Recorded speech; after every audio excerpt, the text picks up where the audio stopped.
let's do hashtag only a few minutes. Oops. A few minutes late. There. Tweet. And over here, we'll just freaking send it. All right, there we go. All right, we are live. Welcome, my friends. Welcome. That's not the window I wanted. That's not it either. That's the one I wanted. Welcome, my friends. Welcome to episode 3, Blood and Glory, a Pendragon campaign. This is a Father's Pride. That's the name of the season. I don't think I've really expanded on the naming convention, but I'm not going to go too much into it because I want to get going. I want to get into it. I have a couple of things planned for tonight. We're a few minutes behind. Hopefully anybody watching isn't terribly put off by how far behind we are. Let me introduce my cast. I have with me a new order because I changed everybody's name in my Discord channel. So we're going to start at the top with Everhart, played by Rev. Why don't you go ahead and tell us a little bit about yourself, or what's new and exciting in your world for the last week or so. Rev Everett. I'm currently suffering from eating too much for dinner of fresh home cooked food, and I enjoy talking about all the things you're not supposed to talk about in polite company, like religion and politics. Um, and that's me in a nutshell. That is surprisingly accurate. Which is funny that you bring it up, the full belly syndrome that you got going right now, because that's one of the things we're doing tonight. We're feasting. I was gonna say it's like meat sweats, except it's mostly off green beans and cream cheese tonight. I'm not sure if that makes me feel any better. Hmm. Anyway, we're gonna move It on. doesn't. It doesn't make me feel any better. That's for sure. Well, at least you have full belly, so there's Uh, that. There's that. Let's see. Farvel, played by Spawn the Eldest, also known as Talus. What's new and exciting in your world? I had two tests back to back for college last Tuesday. That was horrible. And then otherwise, I'm chilling, going to work, exercising, etc. Going to work and exercising, huh? How's Yep. that? How's that whole job thing working out so far? Oh, Everything good? perfectly fine. Yeah. Yeah. Good. Good. Good. Uh, I'm not. Rev, that last DM went to me. I don't know if you meant for that. I did. Well, you asked me where it was at. Oh, yes, I see. Gotcha. Uh, who else? Oh, Holly's next. Holly plays Harold. So, Holly, what's new and exciting in your world? I had a midterm today. I Yeah? do not feel confident. You do not I feel have a confident. headache. I can't sleep, Oof. and I'm very tired. There seems to be quite a bit of that can't sleep thing going around. I've uh, many a night I'm awake a lot later than I ought to be, but I'm not the only one lately in this household that's having problems sleeping. Uh, not feeling confident about your exam. What was your exam? What was the topic or subject? Biology. Biology. That's fun. Yerp. I enjoyed biology. I had a Which one? well. Let me further clarify. When I was in like 7th or 8th grade, I had this biology teacher that Fucking part of his nutty. part of his shtick was like, I'm an android and I'm going to teach you everything about biology. And I was just like, this is so weird. But the dude like would write his notes on the chalkboard. So yes, I'm old enough that we had chalkboards in school. Um, and so basically my notes for that class were pretty damn thorough, following along with whatever his notes on the board were. So it ended up being a fairly easy class to pick up a few things, but more importantly to pass the test. So I wish I had that teacher. yeah. Must be nice. He was actually pretty. I can't remember his name. This is like 30 something years ago, but he was actually kind of a cool teacher, other than the fact that he swore up and down that he was an android sent here from the future or something. I don't know. It was weird. Uh, Tell us, what was your class? What was your exams? It was a history class and then a psychology class. Are you feeling confident? Have you gotten your grades back? Not yet. Okay, how confident do you feel about how well you did? Iffy on the history just because I can't remember dates for shit. But Fair. outside of that, felt fine. Okay. All right. Moving on, we have Ulrich, who is played by Krista. What do you got to bring to the table here? What's new and exciting in your world? How you feeling, etc. Um, there is nothing exciting. I have a fresh bout of insomnia going. Day 4. Mm. So I am pretty flippin' delirious. Um, yeah, I don't. I just don't. But here I am in the spirit of things. I do believe you mentioned feasting. Ulrich may be taking a little nappy nap at some point. I don't know. We'll see. We'll see. Maybe he snores, maybe he doesn't. Yes, I've already been forewarned that if I don't hear from Krista, I may have to go tap on her door and see what's going on, because she might very well pass out on us at some point. Yeah. If that does happen, we'll figure out what to do from there. Just politely and gently, ever so nice. I know. Do try to be nice. Gently I'm wake not me good up. at that. Tell me to get my shit together. Yeah. Well, So, if everything else fails, we will be able to put you to sleep. well, there is that. Exactly. There is So that. There's that. if anybody's awake at like 2 a.m., I might need that. Yeah. Anyway, yeah. So, like I said, there's a fair amount of sleep issues going on, which it happens. It is what it is. Anyway, let's go ahead and get started with the actual play session. Previously on Blood and Glory, Pounding Hooves. Is it hooves or hooves? I'm going to go with hooves. It's probably not right. It's probably hooves. Anyway, Pounding Hooves race across fields of grass. A tree line approaches. A rider is thrown. Flash cut. 2 squires, both muddy from the grassy field, are seen walking across that field. One carrying a pitchfork, the other pushing a wheelbarrow. Another cut. More Pounding Hooves, panning back and up to reveal a rider, lance couched, cold determination on their face as they bear down on another squire and send them reeling from the charge, unhorsing them. 4 riders moving across a dusty trail, heading north as they approach a village and meet an old man garbed in gray robes. 4 mounted squires, armed and armored, as they carefully make their way through dense woods, escorted by braying and barking hounds. A bear, growling, snarling, swiping at one squire, even as another charges it with a lance. And lastly, an arrow sails into the shot, piercing the bear in the eye, ending the fight for dominance as the bear slumps into the ground. Another cut, more cuts. There's all kinds of cuts going on here. 4 squires in front of a head table in a great hall, standing before a slender man dressed in fine clothes, swearing oaths and being backhanded for the last time. Squires become knights and are charged with the leap, for no one gets their spurs without it. Newly made knight makes a running start towards their mount, only to slip on mud and rather ungracefully fall flat on their face. They are helped up. Cheers are heard with laughter interlaced as the group makes their way back into the hall to enjoy the Easter feast of Earl Roderick of Salisbury. Something just twinked on my stream, and I don't know what it is because I don't have that window in front of me. Yeah, so I'm sorry, go ahead. Oh, no, kidding. So yeah, so as we can tell, we oh, that's not the button I wanted to push. Whatever. A little recap there. We had from 2 weeks ago, we had some horse racing. We had some a miniature lance tournament to figure out who's going to be the leader of the group. Farvel won 3-0. And then we went and hunted a bear, and again, Farvel slams an arrow into the bear's eye, killing it after everybody else got a chance to take a swing at it. And then we went back to Castle Vagon. Everybody's been knighted. Congratulations again, young sirs. And then the leap. I do believe, my memory says, Farvel made it on the horse. Nobody else did, but also Ulrich, face first in the dirt, as was described in the opening sequence there. It wasn't even face first in the dirt. Like, I didn't even get to the dirt. I've fall totally face pictured. first in there.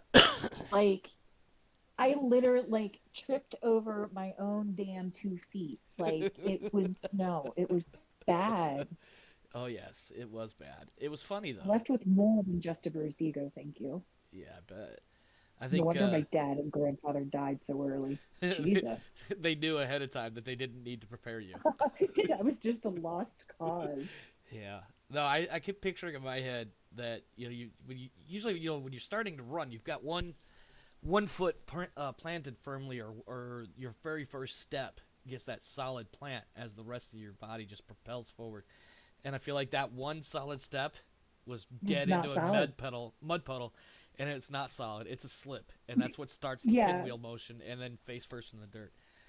Yes. But anyway, all right. So here's what I need you guys to do. If you haven't noticed, I've had Book of Feasts available for your guys' perusal for a few weeks, but we've not really talked too much about it. If you have taken a look at it under your own accord, cool. Normally what would happen is you would make an appearance roll to figure out where at the feast you would be seated. We're going to do something a little bit different than that. What I want you guys to do as a group or collectively or whatever, like all four of you is what I'm trying to say. All four of you are going to roll.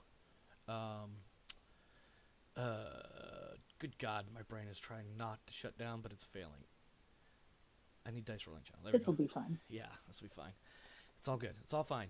All four of you roll an appearance test for me, please. You're just going to roll 1d20, trying to get your appearance score or lower. If you're in the simulator, go ahead and roll on there. Use the dice pad, not the black and orange dice set off to the side, please. Holly, Yeah, that's the agency, Holly, right? what you'll want to do, you see where my hand is? If you put the little finger over the number 1 there, not that one, this one, and it'll have like a little red button pop up. You'll just hit that button or tap. There you go. And so you rolled a 14. And I don't know what your appearance is off the top of my head. Oh, sorry. No, you're good. You're good. Yeah, no, I forgot to. Maybe I should bring this appearance. Yeah. Yep. Appearance. And I have your guys' character sheets opened up, so as long as everything's up to date, your appearance is actually a 9. Did you say 1d6? 1d20. 1d20? Yep. So I have to hit 11, yeah? I could not get the d20 to roll. You couldn't? That's weird. No. Okay. Here. Where's the appearance skill? It's up top center. It's not a skill. It's just one of your stats. Yeah, it's one of your attributes or statistics. Oh, There should be. oh, okay, I'm fine. Never mind. Wait, I don't see it. It's It's below your it's- constitution. Yeah, it's the last one of those. Oh yeah, 9. And I rolled a 14. Damn. Only visible to black. Okay, well, I don't want to be the only one with So it. is Why- 20 a good thing or a bad thing? Oh. Did you roll? You didn't roll a 20. Stand Yes, by. I did. Rev, I'm not even seeing your hand on the board here. I don't That's think he see the color. Did he not pick a I color? rolled in the wrong Oh, yeah, one. Rev. Whoops. You need to pick a color. There you go. I thought it was defaulted. Yeah. I thought I'd picked that already. Sorry. Yeah. Now there's. Can you roll on the dice pad? There you go. Oh my god, is that you? Yeah, his hand is red. No, I meant like his face. Yes, Yeah, that's this is- me. That's his avatar. That's you know what I've never noticed that before. That is so Wow, weird to see Holly, his avatar. Is that you? Oh my god, This yeah, this is that's not what Holly. I look like. No, I'm just kidding. Yeah, she's okay. All right, so we have 2 failures 14. and a success. What'd I roll? Next success. I rolled a 2, but in the wrong Rev stat. rolled a 16. Talos rolled a 2. It's Then I fine. have I got a critical then. Is your appearance 16? Yes. Not Yeah. that I don't believe you, but I'm just double checking. Yes, your appearance is 16, so you got a critical. Cool. Okay. Talos So got a is 2. a 20 an epic failure? Did you roll a 20? You didn't roll yet. She did. I did. I'm in the. She rolled it dice- in the Discord. No, she rolled in. He's She not rolled on in the the- Paradox League role players that she can Oh, see fuck because my she's life. in a different user group. So 20 is a fumble. No, it doesn't count. It doesn't. Doesn't mean anything. She's Oh, gonna- so I did roll in the right one. Yeah, no, Talos, you're good. You rolled in the Pendragon dice Cool. rolling channel. It's 2. All Does right. Does this mean I get to put a check mark somewhere? No, actually you don't, because unfortunately, It's a yeah, stat. I know. yeah. Sorry. I'm, Let's see. I'm having a little fun at it. Yep. All right, give me a second because I forgot about setting my reroll matrix here. Holly, Talus, Rev, and Krista.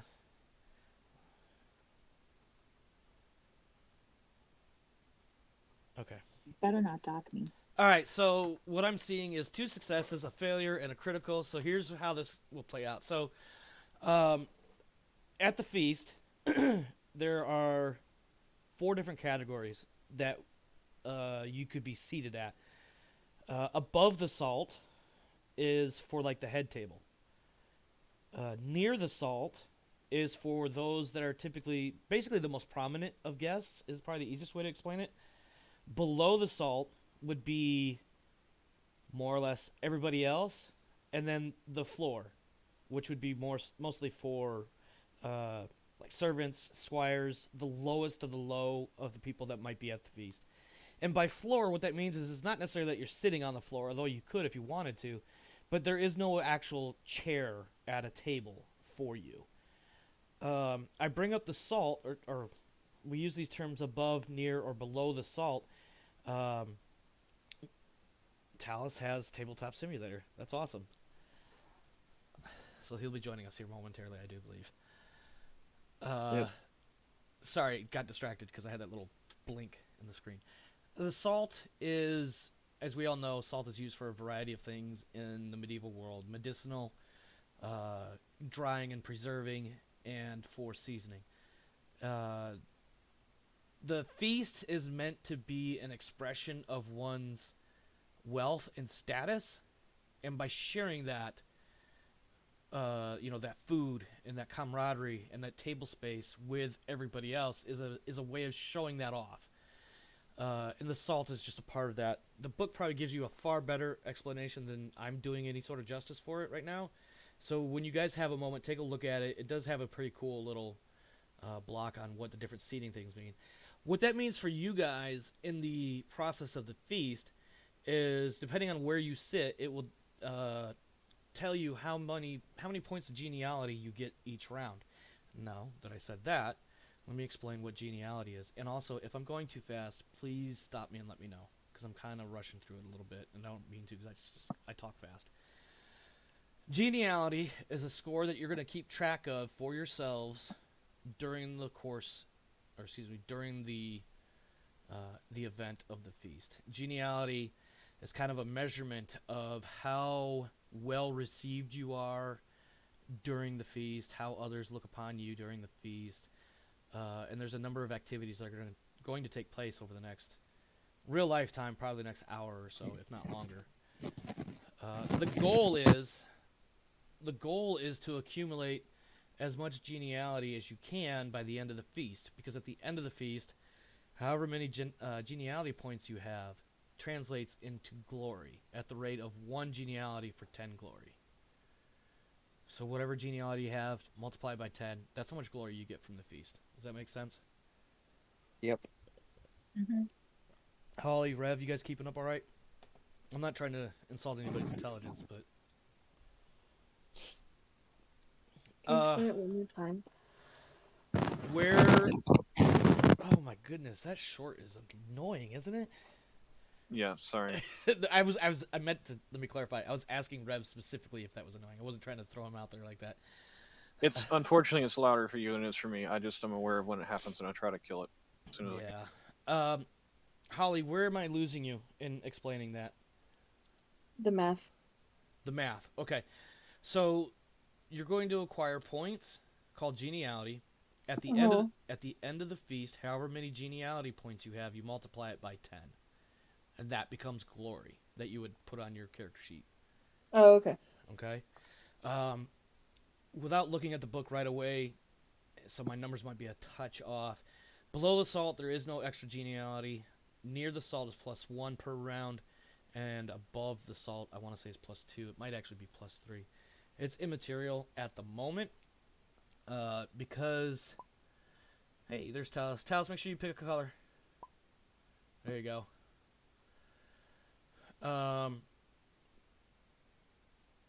Fuck that. Yeah, believe my brain is not working. Oh, all right. So based on the appearance results, you guys would, as a group, be sitting at different parts of the feast. For tonight, because you have just been knighted, basically what's going to happen is you guys are all going to be placed at what's considered near the salt, because you are being welcomed into the fold of knights in service to Earl Roderick. Does that make sense? Hmm. So you guys are not necessarily top of the guest list, but you are considered to be, we'll say not medium, middle of the list towards the bottom of the list, but not at, not near the bottom. Jesus Christ, not near the bottom of the list or not even on the list. All right, so I'm going to double check, make sure I'm getting this right. We would still qualify for gift bags at the Oscars. Probably. Geniality. Where is... Give me a second, I'm trying to find it in the book. Somebody else is plinking, and I don't know what that means because I'm not looking at that. You're just getting bits. That's it. Oh, cool. Thanks for the bits, whoever's giving them to me. So near the salt, this It is what was Devil's Kiss, whoever that is. that's Krista. Okay. All right, so near the salt, and I'm reading right out of the book. So near the salt, you are seated near the high table, close enough to be noticed by those sitting there and perhaps engage them. But near its head and close to the... for you guys being brand new knights, you wouldn't necessarily be this far up. But you could definitely see the Earl and his family, the bishop and the priest, whoever else is sitting up there. You'd be able to see them if, lean to one side or lean forward, lean back, look around people, you could see them. You're probably not necessarily going to be noticed right away by anybody on the head table. But you are also up there. And what near the salt means is you're going to receive +1 geniality per round. So just keep note of that. And there's going to be 3 rounds of feasting tonight, by the way. Okay. I got to set up another little matrix thingy, because while I want you guys to keep track of geniality for yourselves, I want to keep track of everybody for my own edification. So give me just a second. So 1, 2, 3. One of these, when I say I'm doing prep things, this is one of those things I should be doing during prep, but I'm not. Anyway, all right. So everybody's already seated at the tables. I know that the map here is not the best example. I mean, the tables look cool, but there's I don't have people on there. Yeah. But so if I I'm sort of threw- wait. So Go what ahead. table would we be sitting So, at? Since if you're you look at- mentioning it? If you look at towards the center of the screen, you'll see my black hand. Yeah. All right. Yep. So what I would imagine, since you guys are near the salt, but because you're still relatively new to being knights, I would put you in this area, the middle section. Okay. All right. I would imagine below the salt is this last group here. If you were on the floor, you'd literally be trying to find a spot anywhere on the floor that's not in the way. And then above the salt would be like the very top, and then obviously the head table up here. So here's how. Oh, let me go back. Obviously, we have a bit of a visual representation of what the feast hall might look like. Imagine that's a bit smokier and a bit more stuffy. It's going to be really warm. There's plenty of people. If you guys remember from your character creation, everybody ended up with like a half dozen or more knights sworn to you, right? Or to your manors. Now Yes. remember that there are a total of 20 named manors in the county of Salisbury. So even assuming every one of those manors has a lord, and then all of those lords plus all of their knights, this is going to fill up really fast.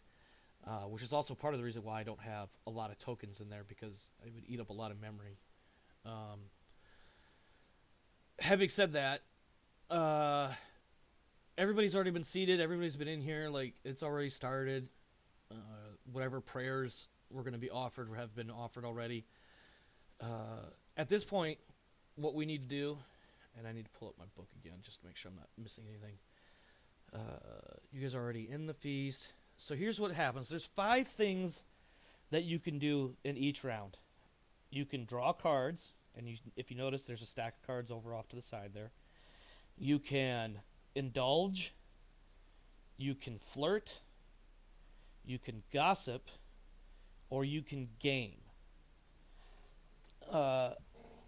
Each of those individual things presents an opportunity for your character to essentially do a couple of skills tests, potentially, obviously, checking tests for character progression. I'm sorry, that last one that you said was game, right? Yes, gaming, like throwing dice. Oh, Oh, gain. oh, oh, oh, I oh. heard gain is in like the detergent. Yeah, I did too. I've been trying to enunciate better, especially when, like, these are the things you can do. Sometimes I don't enunciate as well as I would like. Wait, so there's draw cards, game, and indulge, flirt, And gossip. yes, and gossip. Okay. and gossip. Um, Are you going to expound on what those do, or should I ask now? I'm going to expand. So, Okay. the deck of cards, or drawing cards, you will draw a card. Now, if you had a bunch of glory, you would draw multiple cards. You guys barely have 1,000. Like, technically you have 1,000 glory, but really you don't, because it hasn't been added yet. So you're only limited, or you're only allowed to draw one card per round. But as you progress over the years, and you end up with like 4, 5, 8, 10, whatever 1,000 glory, based on the various breakdowns, there'll be times when you can draw 3 or 4 or even 5 cards at a time. That's much further in the campaign.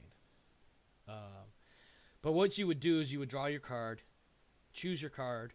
You obviously, if you only have one card, you can only play one card. And then you would play that card, and whatever's on that card is essentially what would happen. And I'm going to draw one real fast just to kind of give you an example. I want to deal to... No, not all. All right, here, Talos, you got a card. So, so Talos gets a chance encounter. A lady asks for your help. Will you stop moving the card around? I'm trying to read it. I'm sorry. Yeah, I was trying to read it as well. I don't know how to zoom in. Press and hold down Alt. When you mouse Alt. over it. There we go. Thank you. Yeah, sorry. I was just trying to read it out loud. You're like, no, take the card. So anyway, chance encounter. That's the name of the card. A lady asks for help. That's usually like a contextual clue or idea of what's going on. And then it gives you various conditions based on whatever the card covers. In this case, Talos would roll a... it actually doesn't say what to roll. So I guess we would have to kind of game it out a little bit and figure out what we would want to do when this lady asks for your help. But basically, he would roll a test, and if he succeeds, he'd get a check. And as long as he keeps this card, he'd also gain an additional point of geniality per round. If you look at the top left of the card, it has that white number on the red circle. If he plays that card, he gets whatever that number is in geniality points. So in this case, it's 0, but he also gets the +1 per round. Does that make sense for everybody? Is everybody able to follow Sort along? of. Yes. Not quite, but I suspect I'll pick up whatever details Yeah, I miss as we go. there'll be a Yeah. few, I think, that will get a little tricky, and we'll figure it out as we go. Talos, I'm going to take that card back if you don't need it still. Yeah, go ahead. All right. Hold on. One of us has it. No, give me that. No, go back in the... Rev. Not helping. Oh, he's trying to put it back into the deck. I see what you're doing. It's if you get it to line up just right, and then I use the shadow of the object when you pick it up. Maybe it needs to be flipped. There we go. Ah. And then I'm reshuffle that. Anyway, yeah. So as far as the cards go, there's going to be a handful that are easy to figure out right away, and there might be some that may take a little bit of discussion amongst me and whichever player, or even other players for that matter, as to figuring out what it's trying to get at. But yeah, so that's the long and short of it. Also, if you notice at the bottom of that card, it had a hand. There's a few other symbols. That hand in particular indicates that card's a keeper. And if you remember in the description, it said for as long as you keep this card, it's +1 geniality per round. So that hand just simply represents that you would hold on to that card, because once the card is played, typically it's discarded. Does that make sense for everyone? Yes. All right. Mm. Mm-hmm. Okay, good. All right, the other options. We have drinking, gossiping. I'm sorry, not drinking specifically. Indulging is what So it it's says. draw or. Yes, Just yeah. confirm. Draw Okay. or gossip or indulge or flirt or I don't remember what the other one is. Game. That's it.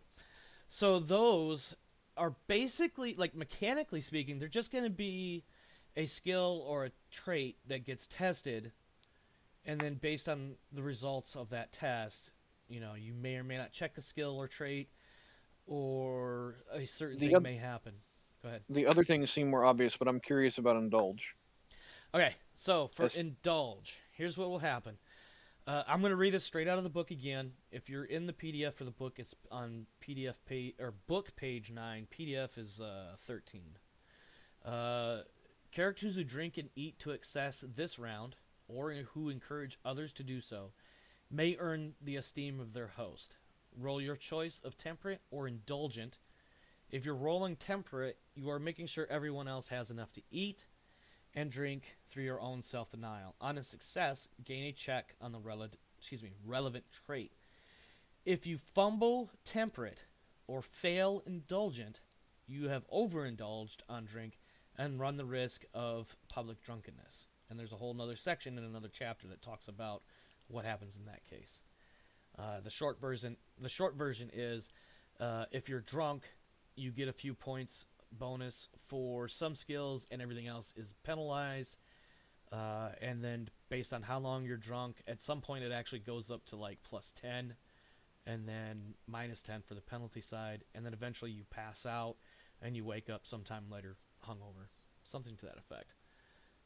I'd actually have to go and review those rules again just to. I can't recall them off the top of my head, but in short, that's what that is. Flirting and gaming are more or less the same idea, and gossip. You're gonna do for gossip, you're gonna roll intrigue. For flirting, you're gonna roll flirt. Although you're gonna roll flirt, and then for gaming, you're gonna roll game or gaming, whatever the skill name actually is. And then based on what you roll, will determine what happens. Generally speaking, you get one extra point, or you gain a point of geniality if you succeed. If you get a success, you get a check for that particular skill. But otherwise, it's fairly straightforward. The non-mechanical side, of course, is implementing that into roleplay, which is one thing that I really like about the feast and the way it's constructed, is that it does present opportunities to do a little bit of roleplay each round. We do have to be careful. I have to caution you guys. There are 4 players, and we have I don't want to say limited amount of time, but we do have a certain amount of time to work with each session. So I don't want to go into like what some games may have, like a full-on straight RP session, if that makes sense. Yes. But obviously I don't want to make this about, all right, it's round 2, everybody make your rolls, draw your cards, do your things. Like, let's, liven it up. It's a feast. It's a party.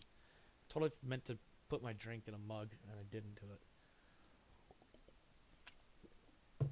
Anyways, so, normally, whoever has a higher glory would make their feast move first, but because I didn't take the moment I should have during my prep to figure out exactly who that is, we're just going to go with the list I have already set up, which means, Harold, you are the first for the feast round. What would Sir Harold like to do first? Would you like to draw a card? Would you like to indulge? Would you like... Draw a card. You're going to draw a card? Can I draw it myself? I don't know. I don't mean to be funny when I say this. I don't know. No, don't pick it all up. Put them all back. Put them all back. Sorry. Right click. Oh, I'm sorry. Nope, you're good. Deal? No. It should be right click, deal. Well, I know I can deal 1 to you. Deal to purple. Yes. Oh, did you? Oh, wait, what? I dealt 1 at the same time. So just don't look at them. Just grab 1, put it back over here. There, you can have that one back. Okay. What is this? You All said right. all over it? Oh, okay. Yep. And I gotta Keep- change. I gotta move my screen so I can mouse. It over says here. keep this card while you do gain +5 to read. Read folklore and religion rolls. You get 1 plus genie. Okay. All right. Geniality for each success Geniality. Sorry. on read, folklore, and religion. If you relic success on chess, Oh, lazy, or okay. selfish, Okay. the priest leaves your company and you must discard this card. All right. So basically, and this actually really is cool for you. I'm Because it's confused pagan because I'm reading a promise. very different card. Yeah, same. Oh, Really? What do you guys see? Because I got Pagan Promise. I got pagan That's promise. what I see. I see I see inflamed passions. inflamed passions. Which one are you looking at? The one The that's one on in your front of you. yeah. Oh, That is, okay. Move your guys' hands out of there, and then go back to the card, and then zoom in on it again by pressing Alt. And what do you? It's the same card still, for real. Yeah. Yeah. That is fucking wild and weird. it was probably the other It's fine. card Let's just then. go with the pagan promise because it's what we see. I guess that's what's on your screen. Yeah, that is really weird. I've never heard of that before. But then the only other stream I've watched of this, they do it on Roll20. So that I don't know. That's really wild that comes up like that. Anyway, all right. So we're all good with Pagan Promise, yes? Sure. Okay. Yes. All right. Cool. Well, I give you back the card, so yeah.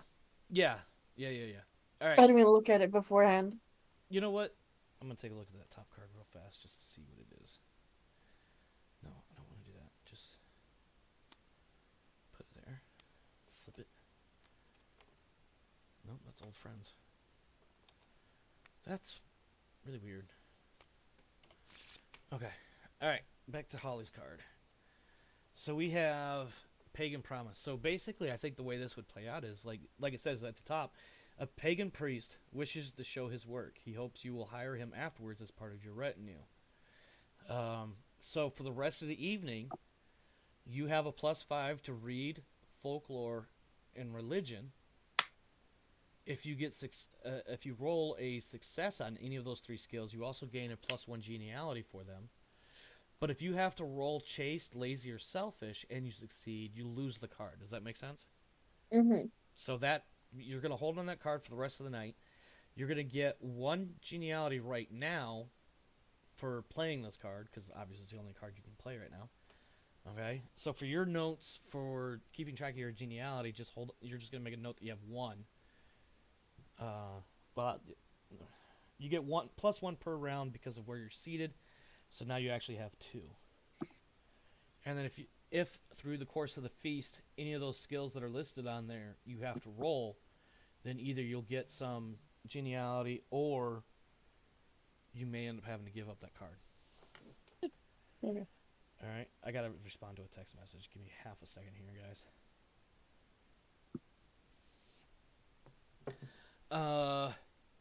So that's Holly's play.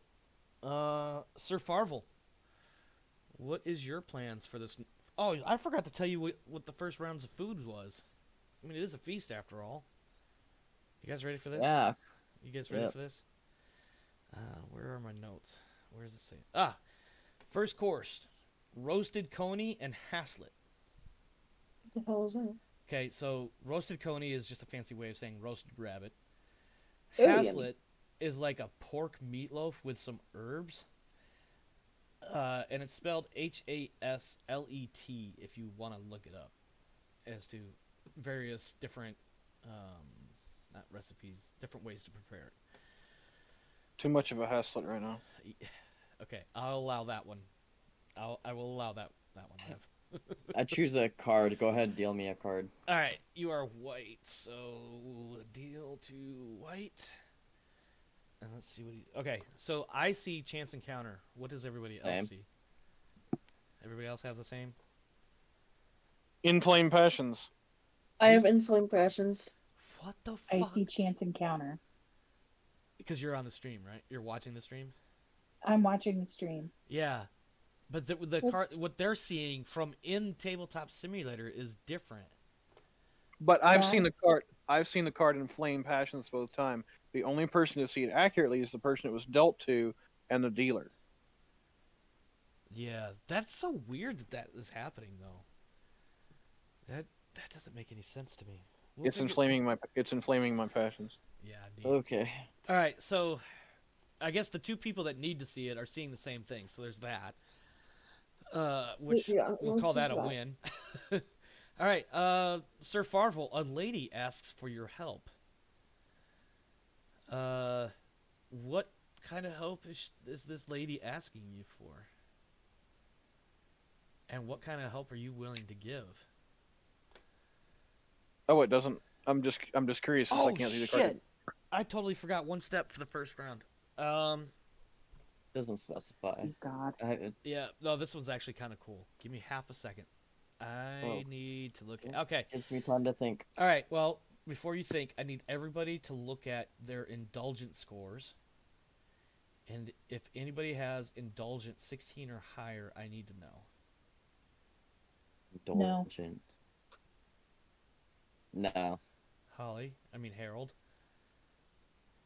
I totally forgot to do this part. So silly. What are we? Where is it? Indulgent. It's It's one of your traits. personality traits. It'll be temperate Right, versus indulgent, I think. Okay. Mine's, o- There's mine's too many only people. 7. Too many people. Mm-hmm. That was a lot of people, but I heard Rev 7. Holly, Mine's 10. 10. Okay. Now, 7. all right. So nobody is 16 is what I'm hearing. Now, I also need you guys to check lustful and see if anybody has a lustful 16 or higher. I don't think anybody does. No, but mine's pretty close. Okay. It's 13. Oh, you're good. You're fine. You're fine.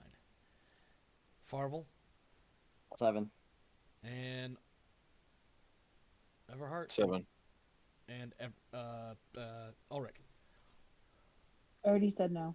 Okay. All right. Good. I wasn't sure if you did, but all right. Good. Never mind. We can continue. Back to the question at hand. A lady asks Sir Farvel for some help. What kind of help do you think she's asking you for, and what kind of help are you willing to give her? Because you're going to be rolling a skill test here shortly. I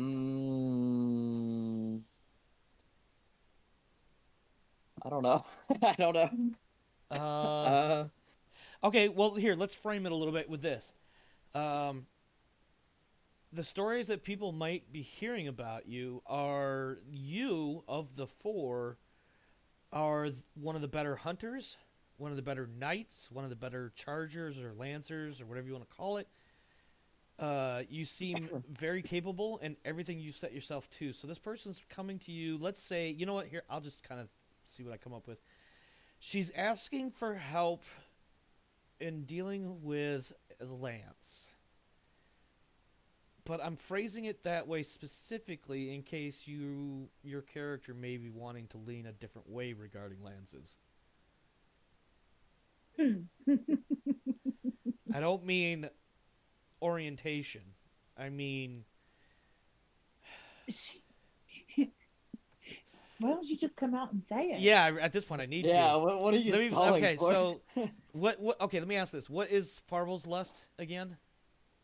7. Okay, so he's probably not looking for some ass right now. So, yeah, no, she wants some help in learning how to shape a lance.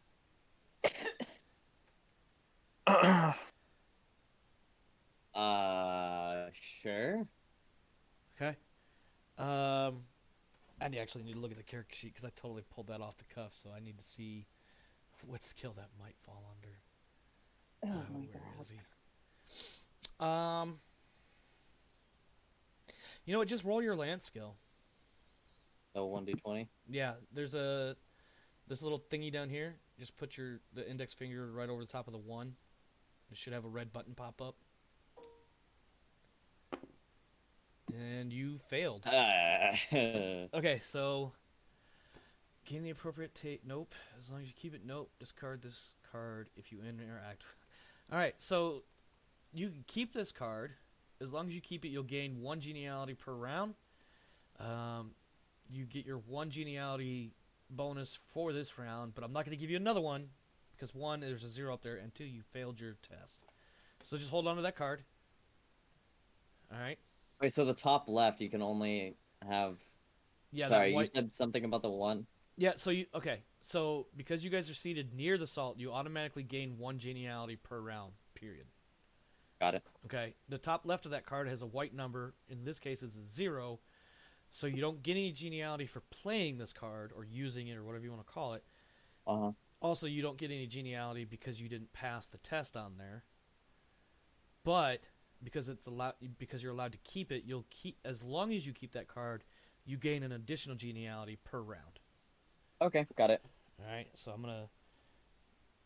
So since I can't see it, what would he have to do to lose the card? I It missed that doesn't. part. Yeah, yeah. It says discard this card if you interact with another lady.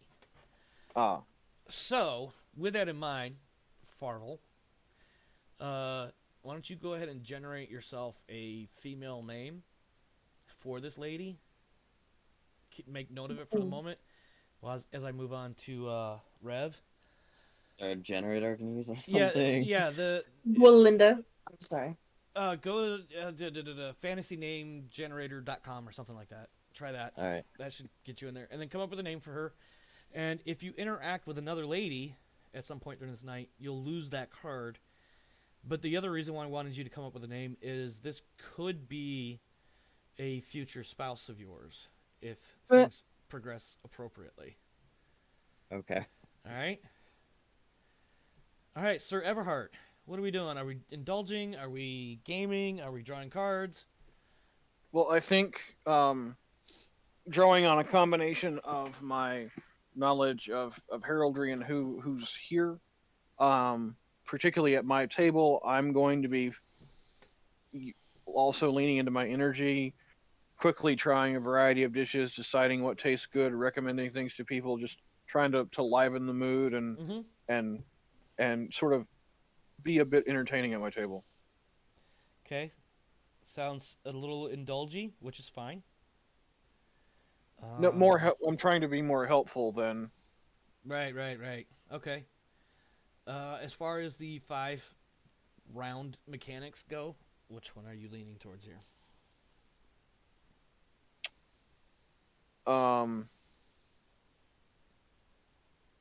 As far as the 5 round mechanics, so there's draw, indulge.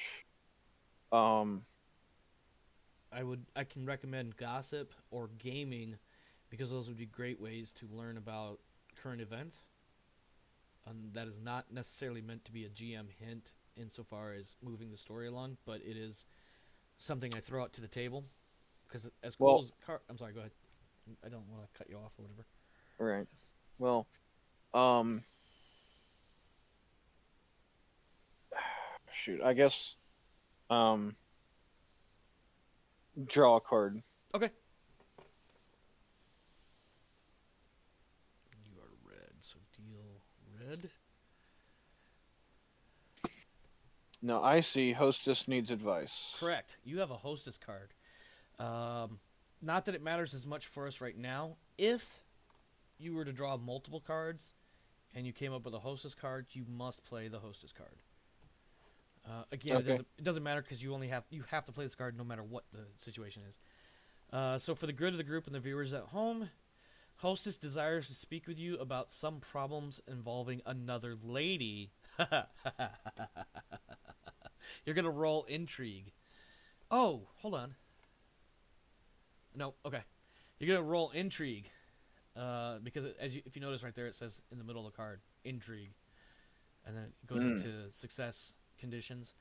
But let's first talk about That's unfortunate. what the hostess. So the hostess would be Lady Yeah, the wife of my Elaine? lord. Yeah. I'm Yeah, trying to think of her Lady actual what's her name? name. I'm trying to think of her actual name.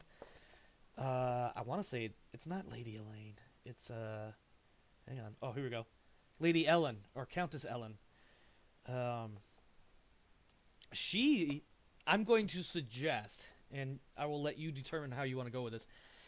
Countess Ellen has a problem with the lady that was just recently conferring with Sir Farvel about lances.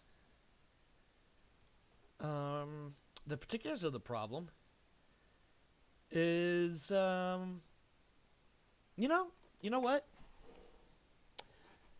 Lady Ellen, or Countess Ellen, doesn't like Sir Farvel's lady friend's dress. She thinks the colors don't match her complexion very well. Oof. Mhm. I think it looks very Saxony, and I'm going to lean into my. I'm kidding. Um, lean into my 8 of seconds, rolling on my 27. No, unfortunately. No, Uh, no. I was So, actually leaning on. Um, I have the 15 passion for hospitality. Um, you also trying to. have, I know it's intrigue. Go okay. ahead. No. So you do have the passion for Jesus Christ. You just said it. And I can't remember what you said. Hospitality. Thank you. But you also have loyalty to the Lord. So Um, that was my other. I was asking which one. either one. And here's what I'm thinking in my head. Especially if you go with loyalty Lord, maybe Sir Everhard is a little bit of a kiss up. Well, I'm kind of torn between my character's, I guess, growing comradeship with. Hmm. With yeah, there's that too. So, There um, you could always attempt some sort of neutral path. Of course, your yeah, I'm dice roll would determine how neutral it truly is. right. So I guess I would actually lean more toward hospitality. Okay. I'm trying to go with something that she'll accept, and I won't be alienating either. Okay. Let's see. So hospitality is a 15. So yeah, you would just need to roll 15 or lower to invoke the passion, and based on that roll, that will add to your intrigue of 3. Did you just roll? You did. You rolled a 7. So So I that's a succeeded on that. double checking Right. off the top. Yeah, that's a success, and I believe that gives you a +5. I'm double checking the rules Okay. because I don't trust my memory. Good, because I'm gonna need it. Yeah. Value is greater than 20. Nope. Gotta go back a little bit further. Come on. Trees and traits and passions. Uh, Standard trait rolls. Magical virtues, trait descriptions. Here we go. Standard passion roll results. So you are inspired, and that gives you a +10 modifier. So that takes your intrigue 3 up to intrigue of 13. So now roll the 20 again. And you failed. So she sees right through your bullshit. Well, let me rephrase that. It's not so much bullshit per se, but she definitely sees where you were trying to be gracious and hospitable and not wanting. She just doesn't understand why you wouldn't just be honest with her. She doesn't and I say that because I feel like she probably wouldn't recognize that you and Farwell have anything more than squires that have worked together. Does that make sense? Yeah. Okay. So, to resolve, you get 1 geniality, and that's it. Well, the one free one for the round, but. And then I'm gonna take that card. Oh, I misheard. I thought it was on a failure. You lose 5 geniality, but it's only a fumble. No, Ooh. I was sweating over here. I'm not gonna lie. no, but that was a good example of how to call upon your passions to help you with a skill roll. So that was beneficial, I think, for the group, for those that were paying attention. I'm going to take your card back, I think. If my So Yeah. +1 for the round. I need to make note of that. +2 total. I'm gonna make this the discard pile. I was actually gonna ask. What did my critical success on the appearance? What, or does that come in later? In this particular case, it didn't give you any bonus. Normally, what that would do is it would give you a bonus for. Now I'm getting it flip flopped. Excuse me. That's You fine. yeah. So normally when you enter the feast, you would check your fashion, or test fashion, and based on that, you may or may not get a bonus to your appearance. You test your appearance, and that determines where you're seated at the feast. In this particular case, because I thought it'd be better to do it a little bit differently, considering you guys were brand new knights, probably didn't really have a whole lot in the way of like super fine clothes, and for storytelling purposes, I just had all 4 of you roll and just kind of went with the collective result, which was 2 success, a critical, and a fumble. So, okay. Fair enough. The one time I roll a critical, it doesn't do anything for me. So. Yeah, unfortunate. That is unfortunate. I can't argue that. All right, moving on to Sir Ulrich. What is Sir Ulrich going to do? Would Sir Ulrich also like a card, or is he going to, indulge, game, gossip, or flirt? Um, I am gonna gossip. Okay. I'm gonna pull up. Ooh, tea. I'm gonna pull up the book just to make sure I don't miss anything crucial with gossip. But in short, what you are going to attempt to do with gossip. All right, reading it straight out of the book. To gossip is to engage in idle or not so idle chit chat with those nearby. You will make an intrigue roll, and on a success, the character gains a check on intrigue, and the game master reveals a tidbit of information. However, when making the roll, the players should be clear about what sort of information they're seeking. And obviously, this can be anywhere from. It's literally information. What information does your character want to know? Where did the Earl get his clothes? All the way up to who is King Uther maddest at the most right now? To what is the story with Merlin? Obviously, based on the question and the roll, the answers may not necessarily be all that terribly divulgent, but I'll keep it, within the context. So you're going to gossip? Yeah, but I don't know what I want to know. Okay. So suggestions. Earlier I mentioned current events. Hmm. For instance, you guys would know this, having grown up and having lived in this area. Typically every summer, the lords that be, the kings and the earls, they call up their armies for a couple of months. They go off and they fight, and not everybody comes back. So one potential question is, what is the earl's plans or the king's plans for war this year? You could also be asking about, who got raided Oh, over okay. the last year. You could also ask, and I gotta actually look at the book because let me pull up the thing. Spitballing here Okay. because it just occurred to me, but she could also ask, "What's the beef between the woman talking to Farvel and the hostess?" That's also Yep. an option. Um, just a couple of ideas. Um, Wouldn't I have to roll awareness for that? Not necessarily. Like, would I even be aware that like they're I I would think, assume that you would be just because we're all together right now. yeah, Or like in the sense that like we're all just knighted together and you you would get well. probably see. I think the easiest way to kind of express where everybody is that yes, all four of you are, while not necessarily directly next to each other, you guys are all at the same table. Does that make sense? yeah. So if you wanted to, we can skip the rolling awareness, and just know that. Well, and here's the other thing too: the hostess, the number one most important woman in this room right now, came down to your table and said something to Everhart. So that's something you probably would have noticed without having to pay attention to it. Yeah, yeah, that's true. Okay, then so yeah, that's what I want to know. You want to know what her problem was? I want to know why Miss Thang decided she was coming down and what's going on between the things, Okay. the people. All right. Roll your intrigue. Um, Um, your character sheet says you have an intrigue of 11. 11. Impressive. We started. I'm sorry. I'm being facetious when I say this. I don't mean to be rude. We need to start a Kickstarter so Rev can get a new headset. Basically, Oh, please. you're over here. Sorry. I totally forgot. You're not in the stinking channel or the tabletop simulator. No, I'm not. You can Sorry. keep watching it though. I'm not going to be there. Yeah. Just hold your breath. I'll be there one day. Yeah, yeah. Go ahead, hold your breath.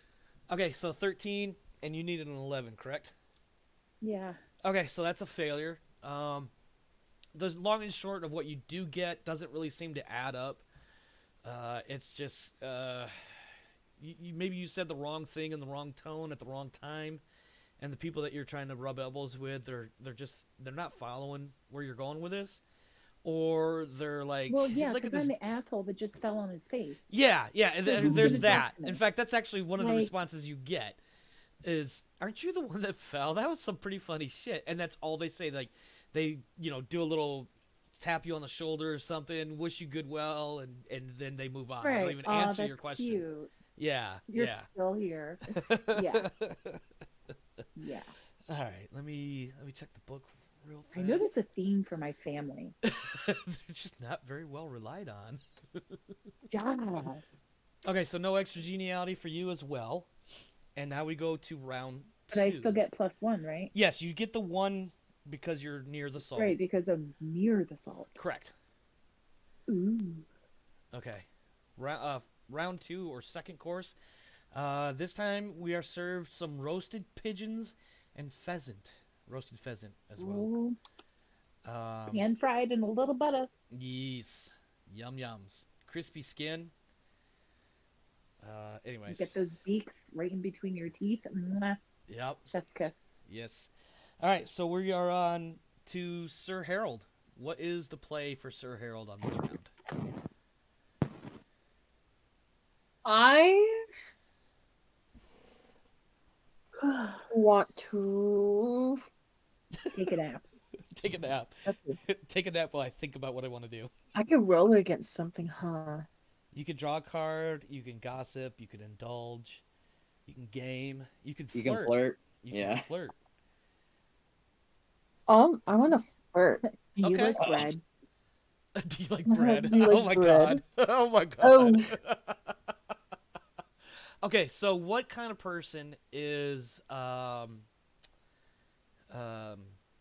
Harold looking for? Oh, JK, I don't want to flirt. Okay, fair enough. I want to. I'm so low. I want to gossip. You want to gossip? Okay. Um, So Sorry, I'm hearing something. I'm not putting white noise on the channel, am I? not at the moment. No. Okay, good.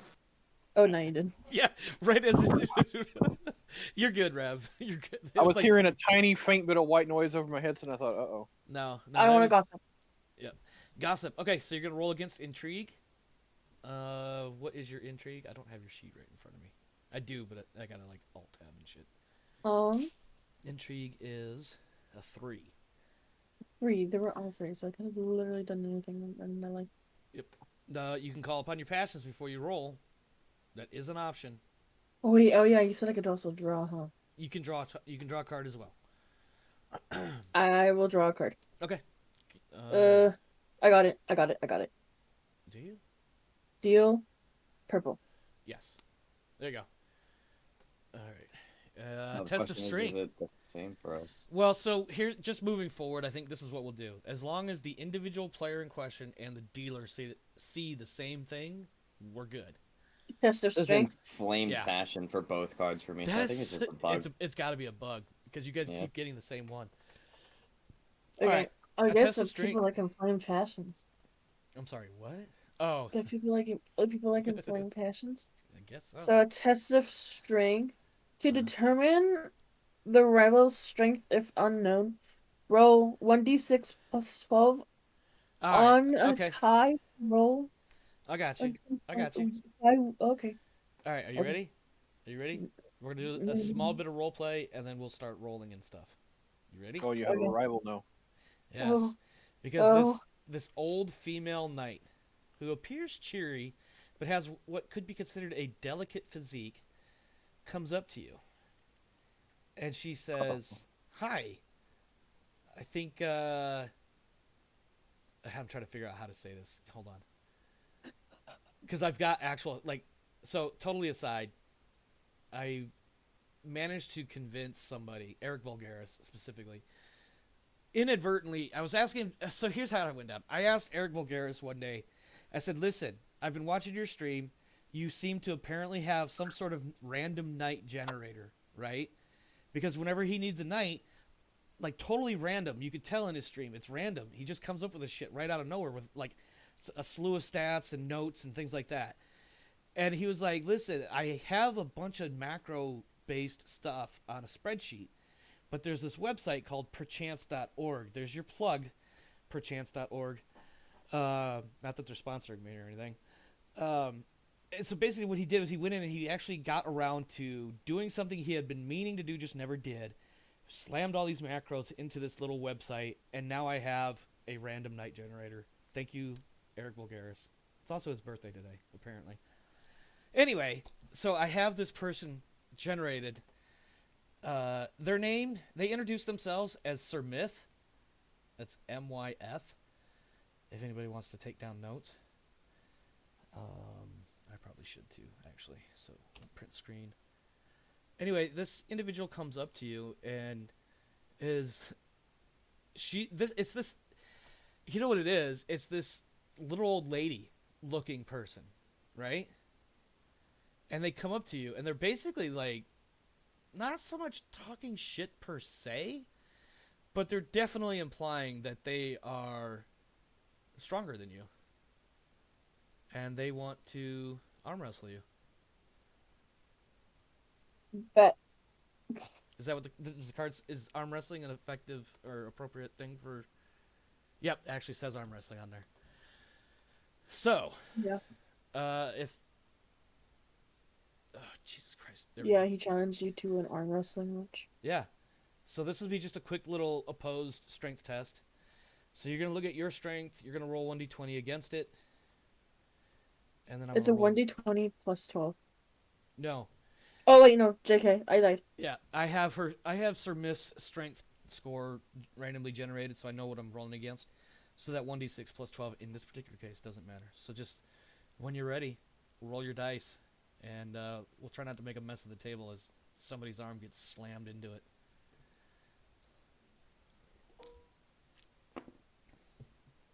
A 15, and what's your strength?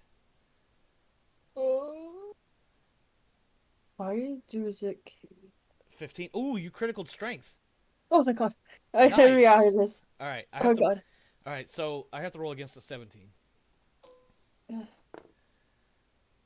I got an 11. So Sir Myth, kind of rubs her wrist a little bit to, loosen it back up after that. Not much of a match.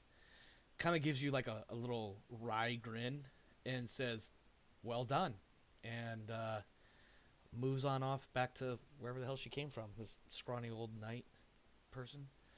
So you win. So you gain 2 glory.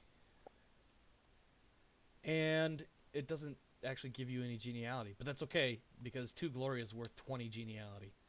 So make a note on your character sheet that you got plus 2 glory for arm wrestling an old knight. That sounds so abusive, doesn't it?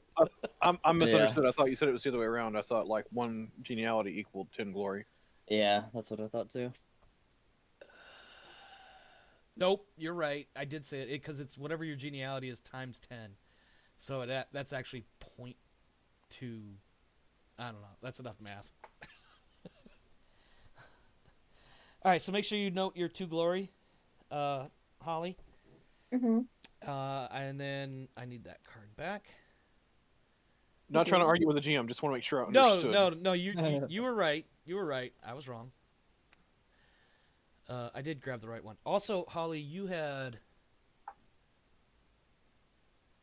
Nope, that other card. You just keep holding on to that for now. Talus, or excuse me, Sir Farvel. What are you doing? What's indulge mean?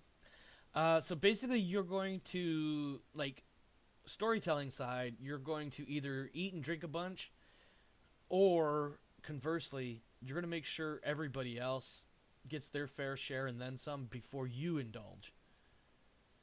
And it's based on whether you would roll indulgent or roll temperate, but you can choose which one you want to do. I draw a card. You're gonna draw a card? Okay. Yeah. All right. You can just deal it to me. Yep. Deal white, and you have. I got too many windows over here. All right. Christian virtue. Ooh, and this is a keeper card. Oh, nice. Oh, okay. so this is the Christian version of the one that Holly got on the first round. Oh, And- my Yeah, your pagan virtue card. Pagan promise. Pagan I mean, it promise. works out for me because I'm Christian. So. No, it absolutely that works really well. So, this monk comes up and he's like, "Listen, hey, Sir Farvel, let me show you some of my scrolls and books that I've written." And when he says written, he didn't author them; he copied them. Ooh. Because, Oh. well, no, but hear me out. So one of the big jobs for monks back in the day was they would take an old text and copy it over and over and over. And that's how books were written long before Gutenberg doesn't sound right, but I might be right. But anyway, before what? Is his name Xerox? No, his name is not Xerox. That's funny. What? Oh. It is Gutenberg. The Gutenberg Press?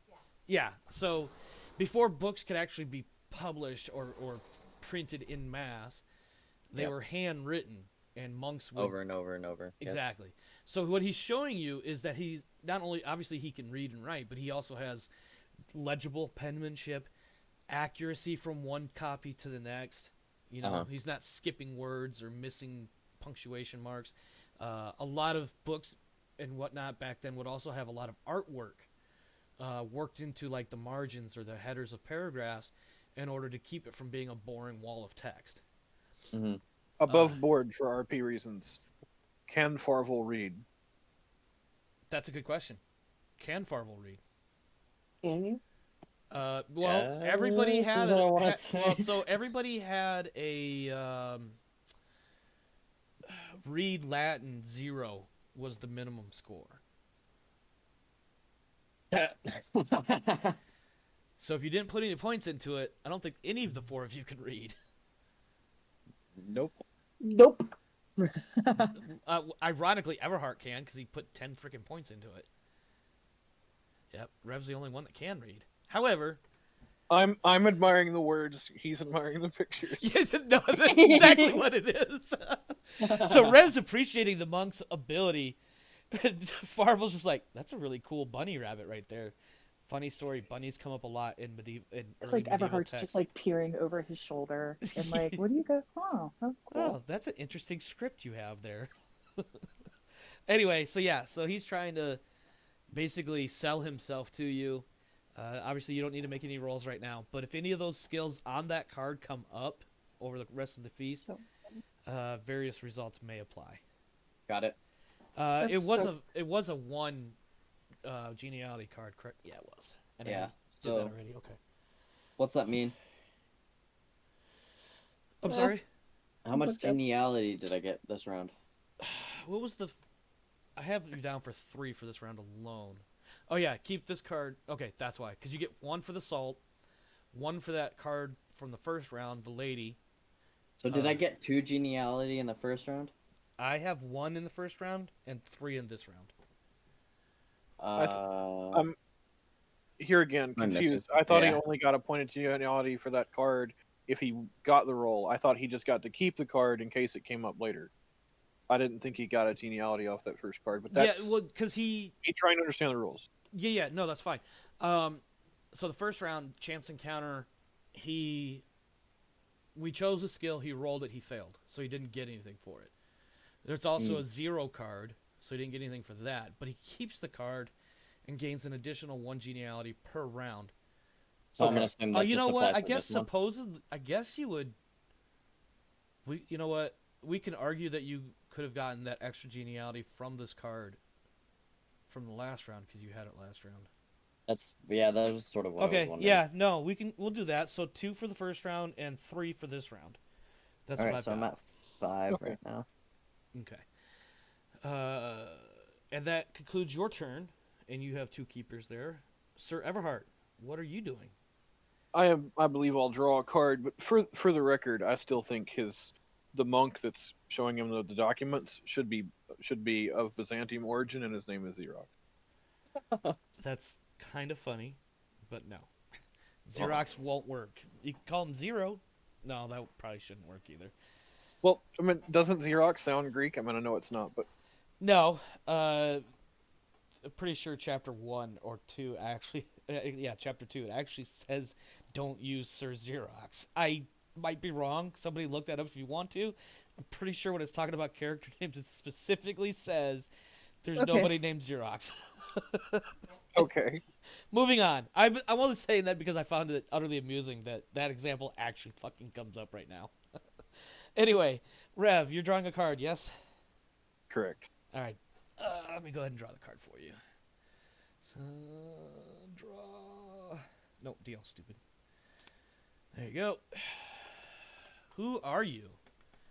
An unknown lady asks you to entertain her, Ooh. but you get to roll recognize. For me, it's just a black card with nothing on Yeah, it. it's been that way for me as well. So I'm just looking at the stream. You know, I wonder. It might have something to do with how I constructed this deck, and I'm not going to go into all the details. Again, the most important people have sight of that card, the player and me. So, I guess that's what we'll just have to go with. All right. So can you read it out loud to us then? Yeah. I'm also showing it on the stream. But anyway, You barely read it. nope. That's fair. All right, so who are you? An unknown lady asks you to entertain her during the feast. You're going to test recognize. And then based on how you do from that, some other things may or may not happen. Right. Now, I would like to say that based off the fact that one of my key traits of my family was knowing other important families and their heraldry, I feel like that would Go ahead. I feel like that would fall under either my family passion or my hospitality passion, because that's a family thing. You know, like the whole No, it was your family knowing important people. Yeah, it was your family characteristic. I'll tell you what. Here's what I'll do. I'll give you. What's your recognize at? Only 3. Oof. It's my heraldry that's bumped Yeah. up to. See, I don't want to set a precedent where I'm arbitrarily swapping out skills and whatever. Yeah, I understand. However, I'll do you this. You can. I'll give you a +5, and we'll call it something that you may remember from D&D, a synergetic bonus, Okay. because recognize goes similarly to heraldry, especially when you're trying to recognize what is otherwise apparently an important lady. Right. So basically, I have to roll below an 8, then, correct? Correct. No. Oof. However, you get 1 point of glory for the card itself, and nothing horrible. You don't recognize her, and her secret stays safe. I keep misreading fumbles as failures, and I'm thinking, well, there goes all my my glory for the rest. Well, at least I'm reading them, and I love this mechanic with the cards because it presents so many different opportunities for storytelling. So and I whatnot. got 2 for the round. Correct. That's what I'm tracking. Did I get 2 for the first round because of the card, even though I didn't keep it, or was that because that was a hosted Correct. card? Okay. So normally I misunderstood. I only put +1. Normally you don't hold on to cards unless it specifically says keep. Once they're played, you just discard them. Sir Ulrich, it is your turn. What are we doing? Are we feasting? Are we any of the other thingings? Let's indulge. An excellent choice. Are you going to see if everybody else is getting enough, or are you just going to dive in and enjoy every morsel and drop that you can get your hands on? I mean, okay, so personally, I know what I should do because, I should make sure that everybody is getting theirs. But I literally, I'm like the most mediocre of mediocre. And I just fell flat on my face in front of everybody. And I just tried to gossip, and they were like, oh, that's so cute. So I really just kind of want to drown my sorrows in some crappy mead and a turkey leg. So valid. That is so there's just something comforting about what a cold drink and warm food can do for you. I want to point out 2 things that, while you don't necessarily need to be nudged in this direction, you do have 2 things I want you to think about. One is Lustful of 13. Lustful has its obvious definitions. But it Right. also has, I think, a little bit more to it than that. And it's not just the carnal pleasures that you're seeking, but just pleasures in general. So, good food, good times, good people. So that's something that you may want, for everybody at the table, that is, may want to consider when you think about your lustful trait. Also, you have a pretty high energetic, so you're definitely gonna be like, yeah, let's fucking go. Let's get into it. Let's enjoy this shit. Let's have a great time. I am freaking pumped. The exact opposite, I'm sure, of what you're feeling as you go into day 4/day 5 of your insomnia battles. Not to twist the knife or anything. Um, Having said all that, Yeah, thanks. yeah, yeah, That yeah. was Sometimes I get carried away unneeded. before I Mm, realize. Yeah, that's my superpower. yeah. So yeah, so you're gonna roll your indulgent, which is a 10 and 10. 10. Yes. I want to double check one or two things really quick because I Yes, please believe. do, because every time you've gone into this, it's confused me how you've explained it. Mm-hmm. No, So that's double check whatever you need to double check, no. because I'm about to have some questions. That is absolutely true. I ever Am I endeavor. 1d20 Yeah. in this? Yep. It'll be a 1d20. Don't roll just yet though. I want to make sure because I'm pretty sure there is a bonus applied based on genealogy scores or something. I'm never gonna I press it, only have. but I just realized there's a table flip button. For the love of God, if you flip this table, I'm Don't do going. it. Do not do it. I won't. Ah, I know, I saw that. I was like, what is flipping this table? it is literally what you think it is. Can It I do it will. at the end? Yeah. I called it. At the end, Okay, I called we'll dibs. figure it out. But okay. I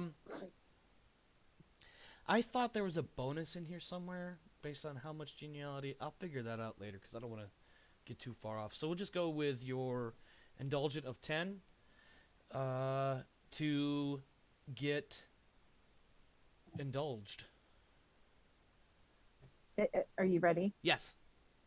Okay. So you rolled a 13, which is ironic because a while ago you rolled it at exactly the same number. That's awesome. Okay, so you failed. Correct. This is Yay. funny because you failed indulgent. It means you may have put yourself in a position where you are now drunk, which is actually, ironically, exactly what you wanted. So let me find that page. But then wouldn't that mean I was like temperate,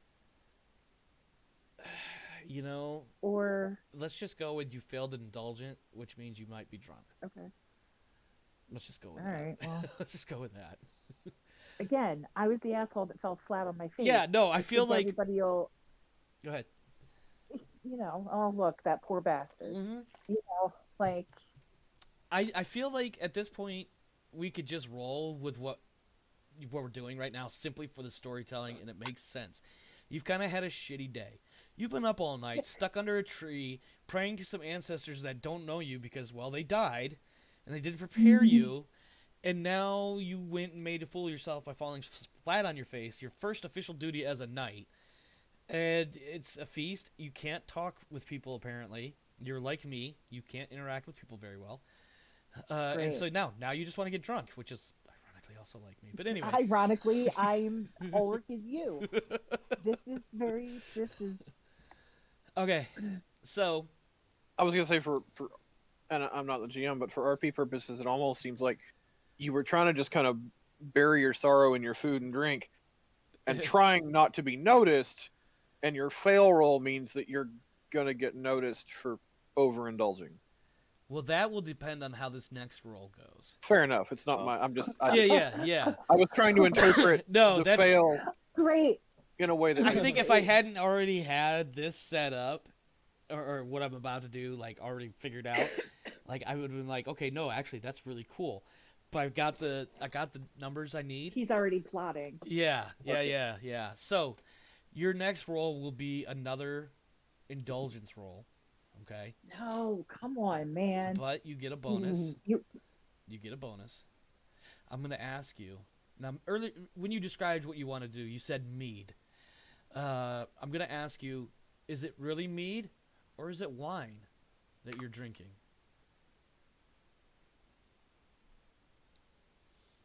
I don't know. Well, I'm drinking what they're pouring in front of me. I'm not begging it and choosing at the same time. fair. Okay, so here's what we can do. Both are available: mead and wine. It's Easter. Blood of my blood, flesh of my flesh. You're pagan, I'm so that doesn't. pagan. Yeah, so that doesn't matter. So that So actually that leads us doesn't mean right a back to damn where. thing. All right, fuck it. I'm gonna roll. I'm just gonna roll 1d6 real fast, and I'm gonna do this in dice rolling chat. We got even, which means wine. So you get a +5 bonus to your indulgence check. To this next roll. Correct. +5. Nice. Okay. So do now I you have to do roll a 1d20? 15 or under. 15 or under. Okay, watch, Yeah. I'll hit 20. Just because that's Ulrich's life. Uh-huh. 9. That's a success. So what I need you to Does do, that mean I am drunk or I'm not drunk? you're drunk. Of course I am. You're drunk. But this is cool. So you're going to need to take a note real fast. And you're going to get a +5 bonus to 6 different skills and traits Oh. for the rest of the feast. Okay? But then you're also So going... which ones? Are you ready? No, yes, Okay. Flirting. of course. Do you like bread? Jesus. I like bread. 17? Or whatever. Oh, God. Orate. Because everybody is gonna need to know that this one time. Exactly. swear. You're drunk. I This is literally me, swear. Holly, the other night. Remember, Holly? Oh, Oh my God. God, we Yeah, all- that was really bad. I don't want I'm to ever see that again. No inebriated. offense. It Do you was so remember how many hilarious. times he said inebriated? He said inebriated like every fifth inebriated word. All right. Also, I'm you have a Yeah. +5 for lustful. So wait, hold on a second. That brings my lustful up to 18. for the night for the rest of the feast. Listen, I need a body condom. I don't want that image in my head right now. Did you get lustful? Yeah. Okay, you have 2. You have 3 more. Reckless, indulgent, and Oh, boy. They're going to eat more. and valorous. Because once you're drunk, you want to keep drinking. And where does valorous come into play? I don't feel like I can be You've valorous. never And heard of liquid courage? That's 6 Yep. though. Flirting, You're orate, you're lustful, dancing reckless, and it's indulgent. amazing and you want to do it more. Yep. Yeah, there's 6 traits and skills that get a +5 bonus. For every other trait or skill or passion, it's -5. Oh. Like, so dancing would be -5. Yep. So that totally tracks though. Because You in suck your at dancing when you're drunk. head, you got some killer moves, but on the real world's floor, not so much. Yeah, and smoking that weed, you're smarter than you've ever been. Oh yeah, absolutely, absolutely. I pretty sure you get a +1 geniality for all of that. I mean, listen, I think I should. I think so too. Everybody's I want to gonna like me verify. now. They're all gonna know A who I successful am. roll on any of these activities earns +1 or +2 with a critical. A fumble is a -1. So you failed 1. You know what? I'm just gonna say fuck it and give you 1. So that puts was you at gonna say- 2 for the round. So I get 2 for the round, yeah? Yep. All right. On the 3rd round of the feast, before the, are you good? Yeah, no. She was sorry, role all I'm play. just That was role burping. play. There- That was there's- role play. Yeah, it was Sorry. actually. Yeah, I'm gonna mute myself because you guys, I can't handle this anymore. Okay. Before the final course of food is brought out, Earl Roderick takes a stand from his head table seat. And he kind of does the whole, hey, pay attention to me, tinking on his goblet, and speaking up. We have to pay attention. Yeah, that's yeah. And so once things have quieted down enough, he finally speaks up. And I don't have like an actual speech or whatever, so this is all like a summary of what is brought up. Earl Roderick announces that by this coming Wednesday, about 3 days from now, all knights and their levies are to meet him in Sarum, which is where his normal seat in the county is. That's where the Earl resides. Further, from there, everybody will be marching to Silchester, where you guys will be linking up with King Uther. Silchester is the next county over going east. Obviously, once you guys link up with King Uther, it is very highly likely that you'll be marching off to war, because that is what knights and lords of the realm do every summer. You go and find somebody and you smash them in the face. Yay. And so they're actually, yeah, okay, ironically, although yours had a lot less actual emotion, there is actually a cheer that comes up. Everybody's happy, excited. They now know where they're going to go and fight and try not to die, for the good of their lord and for the good of the king.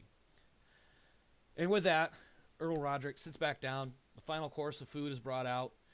Served now are herb fritters and frumenti. I'm not sure if I'm saying that last one right. I'm going to type it in Dice Chat real fast if you want to look it up. It's a type of porridge. It doesn't sound half bad, but I don't know for sure. Anyway, if you want to look it up, look it up. Herb fritters are basically pastries without the sweet stuff, but there's like herbs and spices thrown in there for, typically medieval meals. The last course would have some sort of spiciness to it, or herbs thrown in to help with digestion.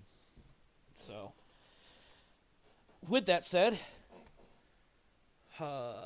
Sir Harold, it is your turn.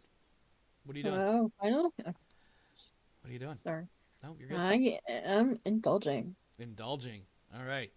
What are you? Hold on. Damn it. Hold on. Indulge. All right. Are you making sure you get plenty of food and drink, or are you sacrificing some of your food and drink in order for others to enjoy? Since I'm very generous, saving some. Okay. So I need you to roll temperate for me. And your temperate, according to my Is notes, 10. is 10. Yes.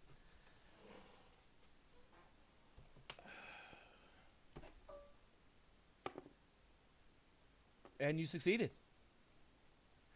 So, without much fanfare, you're kind of starting to not so much do the rounds, I guess is the best way to explain it, but like you're definitely looking around and making sure everybody gets plenty of food, to the point where for some of this round you're not you actually don't really touch a whole lot of it yourself.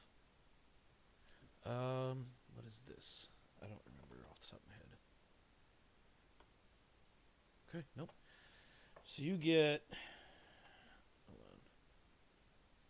You get 1 geniality, so for a total of 2. You mean 3? What? Hold on. Like, I had 2. I have 1 You have for 1? being in like the middle, and then 1 for that card. No. Nope. Wait. No. You only get the geniality for this card if you were to roll read, folklore, or religion. Oh yeah. I had to double check that too because I thought you did. So I only have 2 in total. For this round, yes. Okay. That takes us to Sir Farvel. I gossip. You're going to gossip. What are you trying to figure out? What kind of information are you trying to glean from the crowd? I am questioning the hostess, or not questioning, but inquiring about why the hostess was wondering about the ladies, or the lady that came up to me to ask for help. Okay. You have an intrigue of 8, so I need you to roll against that for me, please. So basically, yeah, you're just trying to see Why did the hostess come down to talk about that lady? And you succeeded. So, with that, pretty sure Holly was actually supposed to check temperate as well. I want to double check that.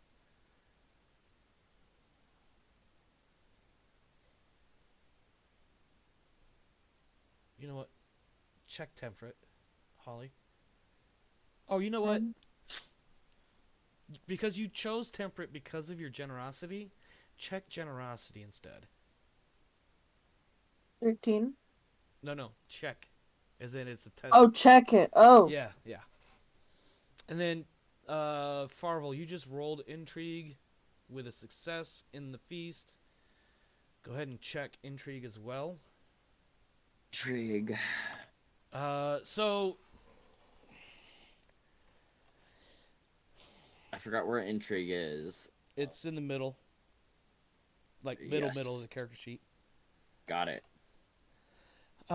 So what you are able to figure out is that back when Lady Ellen was just Ellen, before she got married to the count, or excuse me, to the Earl, there was something of a rivalry between Roderick and the Earl of Silchester, whose name escapes me at the moment. And I'll get that name later. I can't remember his name off the top of my head. The long and short of it is, Earl Roderick and the Earl of Silchester were both pursuing Lady Ellen to be their wife.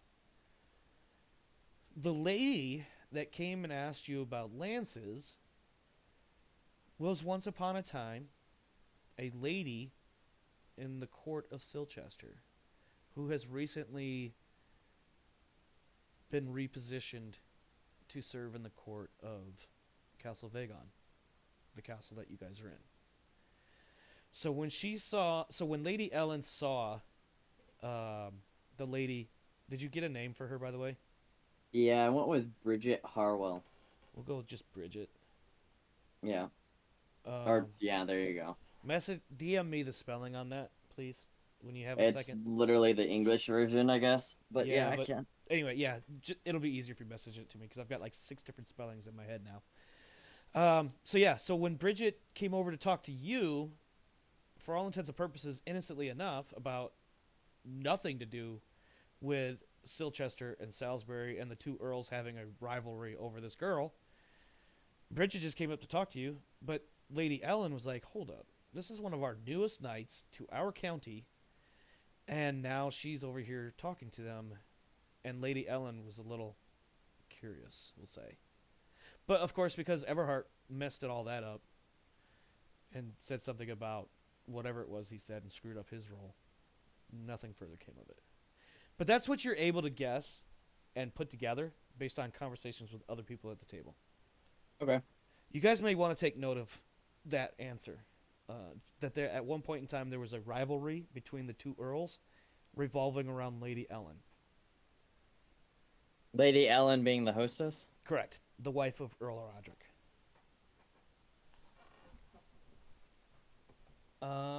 You did not put down your third geniality there. Sir Everhart, it's the final round. What are you going to do, sir? Well, it's failed me so far, so I think I'll draw a card. Alright, I'll deal you one here. Red. And we get more food. Oh, this is for everybody. Awesome. Oh, shizy. Awesome. What does the hourglass mean? Hold on. I got to see what this hourglass means. Hourglass. Miss round. Why would you miss a round? Recently joined the court for what? I'm not exactly sure how this would work in the Dark Ages or medieval era, but basically she no longer works for the court of Earl of Silchester and now works for Castle Vagon. She had a change of employment. Okay, for Castle Vagon. Yep. How do you spell Another Vagon? Sorry. Vagon. All right. Oh, that's where the missed round comes from. Okay. All right. Cool. So, what I need everybody to do, because of this card, everybody is going to make an opposed trait roll. So basically,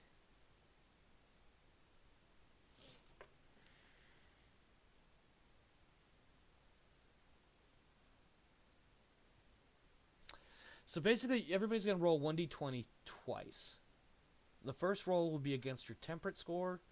The second roll will be against your indulgent score. So Rev just rolled, we're going to say he rolled against temperate, and he won. Are we rolling against temperate first? Nope, stand by. We're doing Rev Okay. first because he already started. Got it. No, it's fine because in this particular case, I kind of want to do this one step at a time so I get the rhythm. Works. Yep. All right, so Rev, now you're going to roll again against your indulgent, Which way? which I believe is also a 10. Am I right? No, What is your Um, indulgent? my indulgence is only I assume since I passed my indulgence is only 7. Okay.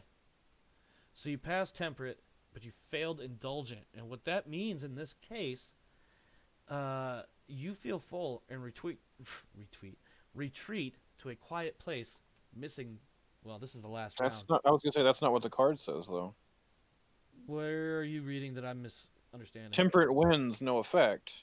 If I failed my indulgence, that means I didn't indulge. I would think. In this situation, especially since Well, I've succeeded. So you're testing temperate versus indulgent. So what that tells me is you're going to test both against the other.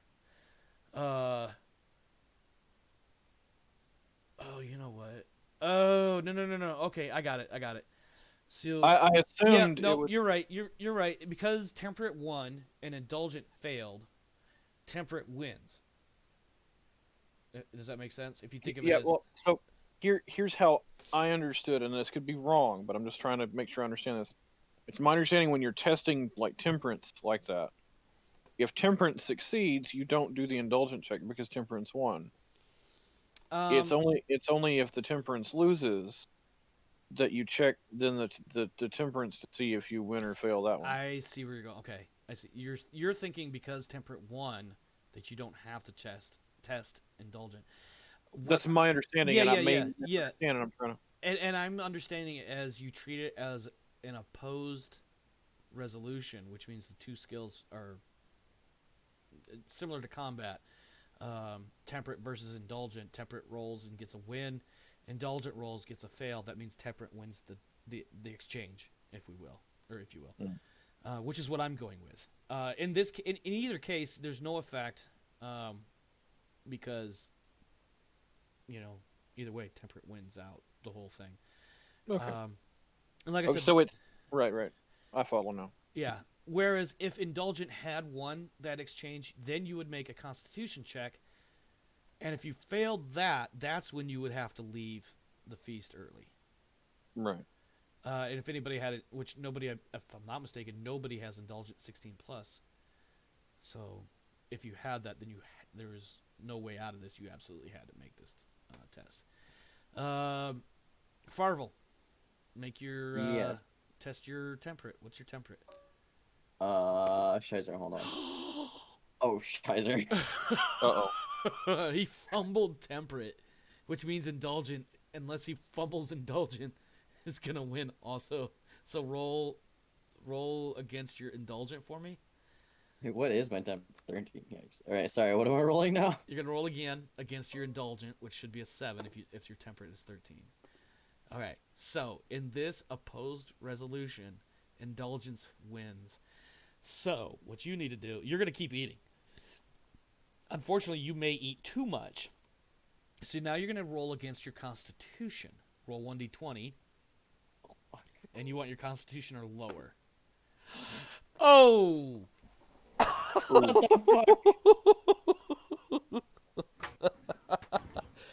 You know what I'm picturing in my head is you literally eat yourself sick at the table.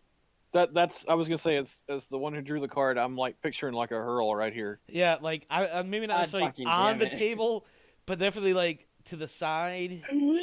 Yeah, yeah. You just Oh. oh man, and you have to leave the feast, which is fine because this was the final round anyways. Um I also lose that Christian virtue card. oh shit, you do, don't you? Hold on, which one is it? This one? Let's see. If Oh gosh. no, you don't. You don't. Oh, I Because it was gonna says say if you rolled successfully unindulgent, lustful, or worldly, you didn't. Oh, okay. Ooh. Yeah. I was gonna Right. say does he puke all over Xerox, but Actually, what I was thinking is not so much puking on anybody, but lady, what's her face, Bridget, who's been hanging out with him most of the evening. I wonder how she would respond to this, and does what she kind get a of. little does she get a little splashed on her skirt? Well, let's just assume that doesn't happen regardless of how she feels. But let me ask this question, Oh, Farvel. Maybe you were overeating because you were trying to impress Bridget with how much you could eat. Sure, why not? Okay, since you said that, I'm trying to think what would Bridget think about you doing this but utterly failing. I mean, I think I succeeded, but like Well, you in the definitely worst case overate, possible. but you much like playing blackjack. I just couldn't hold it down. Yeah, basically you did the culinary version of trying to play blackjack and just rolled double kings and then hit and got another king with 30 out of 21. So Yeah. let me see which one of these, because I'm gonna have her roll against one of these. You know what? I'm Uh, just gonna have her roll temperate uh, indulgent. I'm curious. Actually, since alcohol is involved here too, is a fumble on a con save an upchuck or just a pass out? We'll just go. I think it's more amusing, without getting too grotesque. I think it's more amusing to go with he's literally Sick. ate himself sick. Yeah. Okay. Here's what I'm gonna do. I was thinking he might just slump at the table, but anyway. I'm just gonna roll blind 120, and if I get 11 or higher, Just to interrupt you real quick, I can go to the restroom real quick. yeah, And yeah, that's fine. I- We'll do Ulrich's turn for this resolution, and then we'll do yours, and then we'll go to Ulrich's final round. Yeah. So, Talis, what I'm gonna do is if I roll at 11 or higher, Bridget is, I don't want to say disgusted, but definitely turned off to any sort of idea of having any kind of relationship whatsoever with you. And a 10 or under, she's interested in whatever this relationship may at some point in time become. And the answer is she's not impressed that you would do this, but she understands why you did this. And while she secretly thinks maybe you shouldn't, and please don't ever again, she can appreciate where you were trying to impress her. So if you want, you can make a note and consider Bridget to be a friend or something of that effect, to whatever extent you would like to go with it. We can work out any particulars as far as what happens relationship-wise later. Oh no. Let me get Ulrich to do her 220s real fast. I was gonna say everyone has to do I this. just realized what this card means for Ulrich, and I'm so sorry. Oh shit, Ulrich is already drunk and has those bonuses. Oh, Ulrich, my friend, Ulrich. So you need to roll 1d20. You need to roll 1d20 against temperate first. What's temperate? I don't know. Not you temperate. right now. Temperate doesn't know me. So was your temperate 10-10? Yeah, I was 10-10. Okay, so And you're now rolling 1d20 against a 5. For what? Temperate? Mm-hmm. Because Okay. everything is -5 except for those 6 I mentioned What earlier. could possibly go wrong? No, everything. So 1d20 against a 5. And she has to get 5 or under? Yes. Oh. Wow. Good luck, I 1 in kind 4 of feel chance. like I should be taking it. Yep. Okay, so that's a Nope. fail. So now you're going to do Interestingly enough, I just critted on my Yeah, indulgence. yeah, Does that exactly. count? No, it doesn't. You need to roll now. You're gonna roll against a 15, which is what your indulgent currently is. Right. Right. Hmm. And then you're going to explain to me what all this means, right? Yeah, Oh, good. failed. Oh. That is not good Of course it's not good. Of course because it's not. if you fail the indulgent now, oh no, you're good. You're good actually. No, nope, So nope. You're good. that's a double fail. That's a double fail, which means So ultimately. what does that mean for this card, though? Because I didn't even look at it. Okay, I'm highlighting the card now. In the context of No, this, go ahead. I said I was going to say I see it, but like What does this mean? I've been fighting them. Yeah. I think what this means for you at this point is you've got the drunk munchies, and this does not phase you. Yeah. I was gonna say that would be no effect, so that would be the same as temperance wins. Yeah. Can I suggest for future rolls or even this roll at your discretion that on a draw there's a reroll so that one or the other wins? I Because think a draw seems odd when the draw is the same as the win effect. But that's just me. we'll do that if and when we can't otherwise come up with a reason for how, in this case, temperance and indulgence both fail.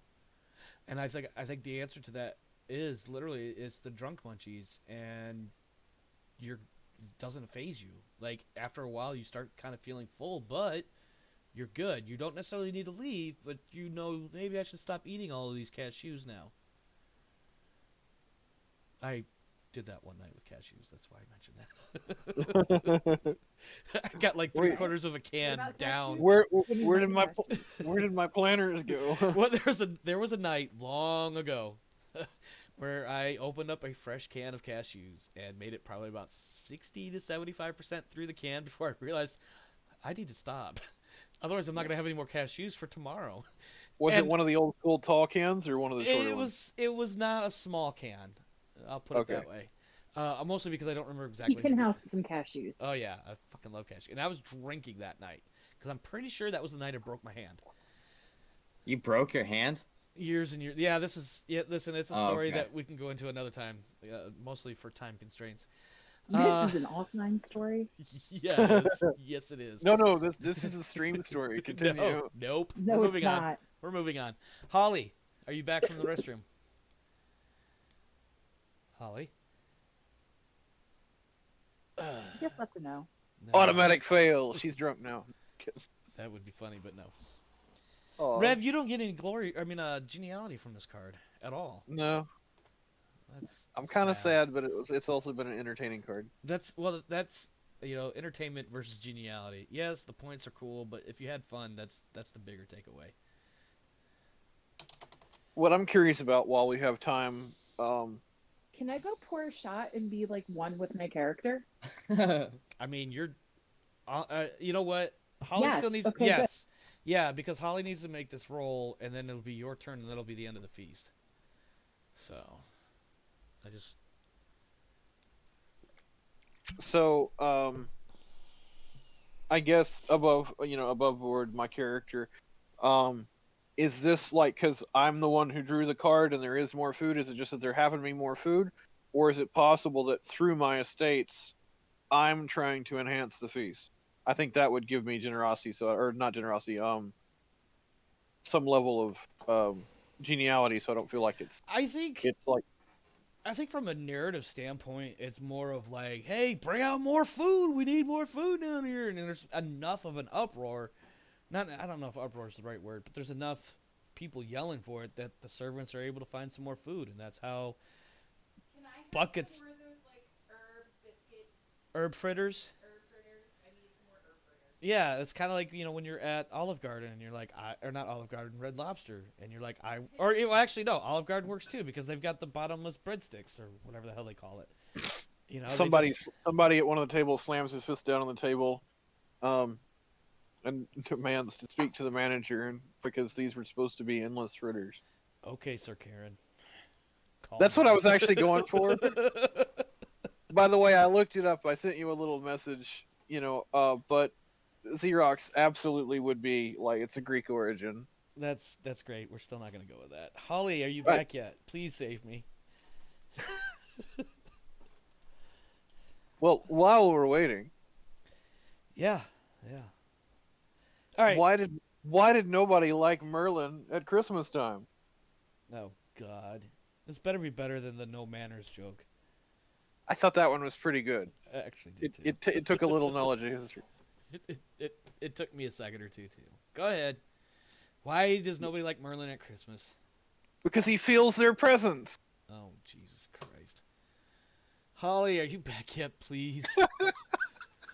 For the love of the stream. Holly, Holly, Omar needs you to save him. Yeah. And Nah, I'm it's drunk. okay. You can tell us the story now.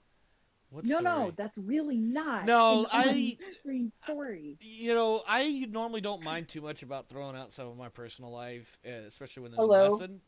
But this is not a good time. Honey, Hi, back, you can Holly. save him. Thank you. You just saved us. Where do you put that card back? I did not mean to drop that. What happened? Okay, so Did he do one of those I left my dad during Dad left me? no. No. All right, listen. Wow, So you could know. we not? All right, hold on. Let's focus. Let's get back on track. Holly, you know the card that is in play. More food. It's on the stream. So what I need you to do is you're going to roll 1d20 against your temperate.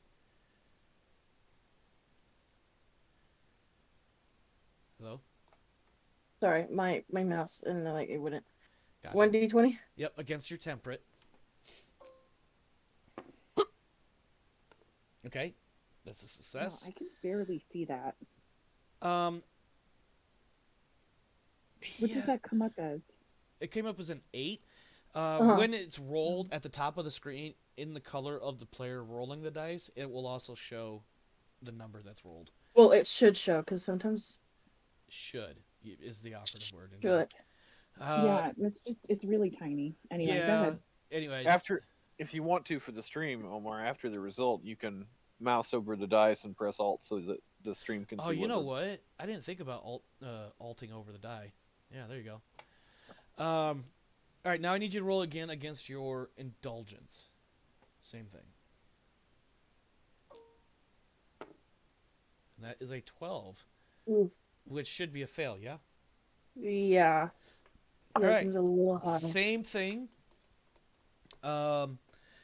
It's not. I mean, you're not drunk like Ulrich is, but you get something similar to the drunk munchies, but other than that, you're fine. You shovel a bunch of herb fritters in your face, and maybe munch on some Pigeon wings. pigeon And wings. pigeon wings. You know. As I Go ahead. Are they ranch wings? No. No. They might have They some go sort well and pair nice with fava beans and Chianti. Wow.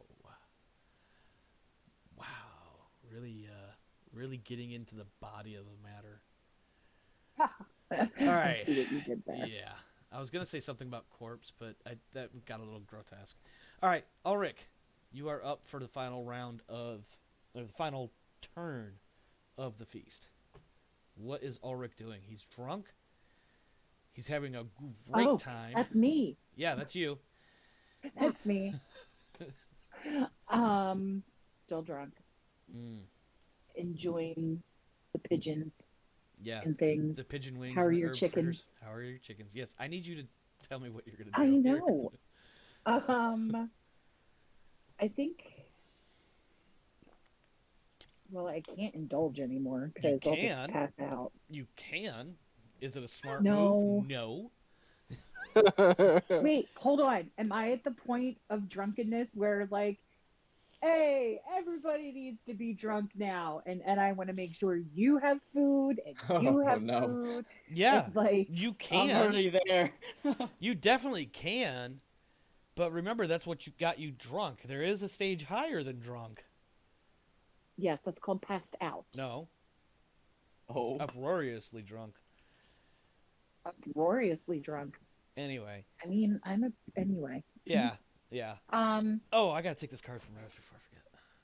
I guess I will just, since my gossip game completely failed before, Mm-hmm. I'm not gonna do that again Mm-hmm. because that was dumb. Mm-hmm. I guess I'll just draw a card. Okay. Be boring Oh, like everybody. It'd be I felt boring. like you might be at the stage of like drunk flirtation. All right. Let's see what Yeah, we got but here. I don't want to like. Oops, I gotta flip it. I don't want to bang a What- wench behind the table. Listen, that could come up. Anyway, all right. Here's the card that I drew for you. I was gonna say, isn't your lustful like at 15 plus at this point? It's 18. Yeah, my it my is. lustful is yeah, it's at 18. Yeah. Okay. All right. Yeah, I'm not trying to have Ulrich have any babies yet, so although maybe that's That just gives you reason to die soon, so maybe you should hold off. I I don't was just thinking the same thing. Maybe that's why they died so early. They were trying to get away. know. Um, Okay, let you me just read the never card. came back with the milk. Let me read the card. You Yes, drew sorry. Merrily Did He Run. An entertainer mocks one of your distinguishing features in his song. I think it's more important or more contextually entertaining. But That I'll I'm leave it- drunk as shit right no, now. no. But I'm going to leave this up to you. I think it'll be more entertaining narratively that instead of mocking one of your distinguishing features, which we never rolled for now that I think about it, Nope. he is actually, this entertainer is mocking you because you are the only one of 4 squires to fall flat on your face for the leap, and he's turned it into a song. And it actually sounds pretty good. Oh shit. So now you have to roll modesty versus pride. And my pride is at a 13, and I'm drunk. So does anything? Let me double check what the book says. I don't think modesty or pride. Yeah, no, they're both at a -5. So roll modesty first. Oh god, they're both at a -5. So my modesty is at a 2. Yep. Oh, sweet. God. Okay. This is gonna be fun. Yeah. I was gonna say it's a good thing it's the old definition of modesty and not the newer one. 17. So you failed modesty. Now roll your pride or proud, which again is at a -5. So that's an 8. That's so good. This is so awesome. I love this. 15. Yes, bitch. Okay. Now, Now what? technically nothing happens. Oh, you know what? Very No. anticlimactic. No. You know what happened? This is what happens. This entertainer has composed and performed a song about your gracelessness, right? And he's made it a joke.